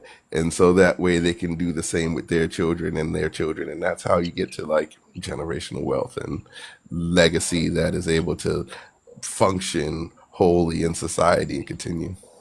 You hit the nail on the head. So when I speak, I'm very vulnerable with people that I come in contact with my kids, everything. I'm from California. I know the dangers of California. My son came to visit Alaska and he fell in love with it. And he came home and convinced me all the reasons and talked to me about all the reasons why Alaska was the place that he needed to finish his last 2 years of high school. And I was already on edge whenever he'd leave out the house. He's over 6 feet tall. He's not into that life, but it's easily for them to mistake you or just press you because the color you got on. And I'm a type of mom that if you make it make sense, okay. So I told him at the time I was wanting to move to Texas because that's where my daughter is at. I said, okay, son, let's sit down. Let's talk about it. You make this make sense to me. He made it make sense to me. And guess where I'm at now? I live in Alaska. He did his 2 years in high school. He graduated from private school. And now he's in Louisiana at a HBCU. Everybody in my life told me, you're crazy for letting a 15-year-old talk you into uprooting your life. I had never been here to visit. I had never lived in I love that snow, story. nothing. But I prayed and I moved here on faith. Of course, I work remote, so I didn't have to switch jobs, so that made it easier. But I moved here and it's one of the best decisions I ever made in my life, and it's so good. I was telling everybody I'll be back in 2 years. Now I don't want to go back. Really? You said you're not in one of the snowy parts of Alaska? I'm in Anchorage. It snows, Okay, okay. but I But you work never had from a home. blizzard. Hmm. I work from home. I don't have to go outside unless I want to, Okay, okay. I Oh, and that's mean, my she's nice. still an American. Let's right. Let's not act like she's, you know. Nah, she ain't moved to Canada. Nah. Yeah. but Canada is right next door because Yeah. we're Literally. not connected to the United States. Exactly. You can't get to Right. us. Yeah, driving. But so many people were like, you'll be back in 2 months. You're crazy for doing this. You're not going to make it. And I said to them, How many black moms do you know that are willing to step out See? on the ledge Mm-mm-mm. Mm. to give their kid better? And I did it on a hope and a prayer. And I'm gonna tell y'all one more I thing and love I'm gonna that for stop. you. For I'm both gonna of you stop. guys. As a little kid, I was addicted to Footprints in the Sand poem. It was in my grandparents' bathroom, and I used to read it over and over and over again.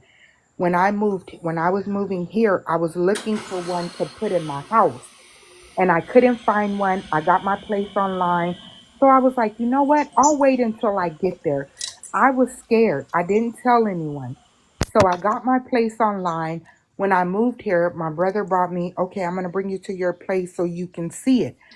I live in a building that there's 3 levels and there's 2 units on each floor. When I got to the top floor, I dropped to my knees. Hanging outside of my door, and it's still there, is the Footprints in the Sand poem. Oh my goodness. You talk about divine. Oh my goodness. Yes. My brother looks at me because we have different fathers, so he didn't know my experience. And he was like, why are you crying? And I was like, that was my confirmation from the Lord. I got Wait, you. was it in front of your door? Is that the It door that you were so going into? so when you get to the third floor, there's a unit to the left, there's a unit to the right, and in the middle is a wall, and it was hanging in the middle Oh of the my wall. goodness. It's so shared between you and your neighbor. Yes. Amen. And I That's said, you know oh, what?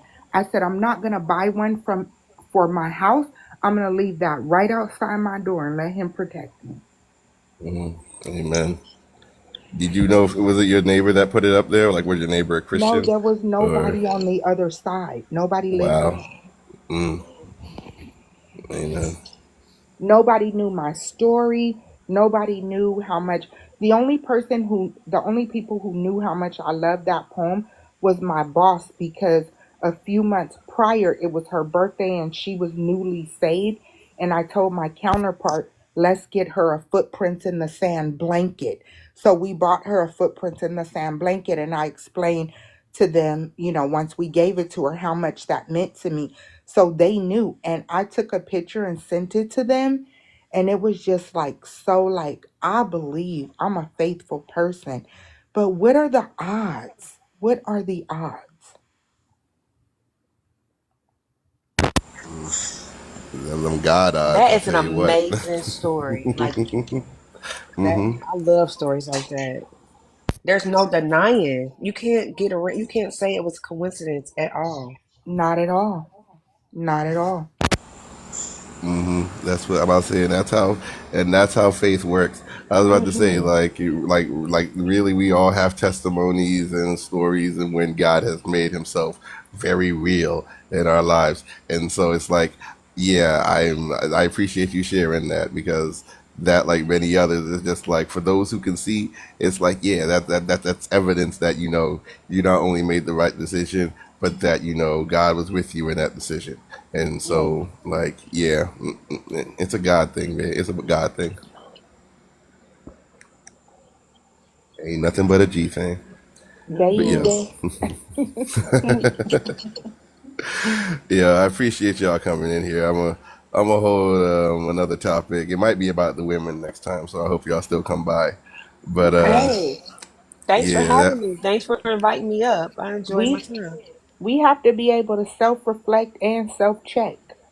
Hmm. absolutely, I agree. And so I think being able to talk for both sides, having even conversations where it's about, how can we both, like communicate and connect better, I think is going to be very beneficial. Hopefully we're going to be able to change these TikTok streets, but if not, we'll have a nice, cool place to be able to rationally have discussions. Thank Yes. you. Thank you Thank you so for much. hosting such a admirable place so I can come in and feel safe and get perspectives on both sides that we can respect one another's ideas and opinions. Because It's all about it's not respect, an and echo chamber. they say you can't teach an old dog new tricks, baby. I listen to y'all young, old, Hmm. whatever, because you're never too old to learn. Absolutely. That's a fact. The only things that don't grow is dead. Like growing, learning, changing, that's all a constant part of life. So absolutely. I Yeah, appreciate that. And I appreciate y'all helping make this space, as successful as it was today. I definitely yeah, enjoyed the no problem. conversation and Hit me everything. up anytime you go live. Oh, I'm not even following you. How did I even know that you I What? don't were? know if I'm following you, but I did set your notifications. Oh, okay, I didn't even Oh, notice I okay. wasn't following. I thought we were already friends. Oh well, however, invite me anytime you go live. I've never gone live myself, so I'm always up for a good conversation on a positive person's panel. Yes. All that chaos, I can't do it. I don't, I won't. And that's the thing Same. about it. I can. I just refuse not to. I don't want to be that person anymore. Somewhere screaming and yelling, and I'm like, how old are these people? Right. I can't Mm-hmm. do it. Alaska is very peaceful. I look out my window, the scenery is amazing. There's not cars going up and down my street. There's not all of the stuff that We comes holding from being. crisis hostage. Oh, yeah, let me I'm let a you go. go, Yeah, I'm about to Crisis. go back over to I came from what's it, coach's panel. So I guess I'll head back I'll over there probably and meet see what well, they I talking about. you know what? You Which coming Coach back? Ray? Yeah. Which coach you Yeah, talking Coach about? Coach Payne. I've seen you both over there at Coaches. I think that's where I follow Truth from. Mm-hmm. Yeah, Coach when I Ray. came in here, he was on someone else's panel. Who, coach? Yes. Coach Ray? Yes. Oh, really? Mhm. Oh, He was on well, someone else's panel. maybe he I don't know. I have to check and see if he's still He on. might be on his own right now, but right before I came here, he was the first one who showed when I clicked live. And so I looked and he was on someone else's panel. Oh, okay. Well, then I don't know where I'll land from here. But But if you maybe find somewhere, 619, shoot me out of I'm gonna follow you. okay. Yeah, Alrighty. I'm gonna You surprise you guys too. have We a like to good follow each evening. other.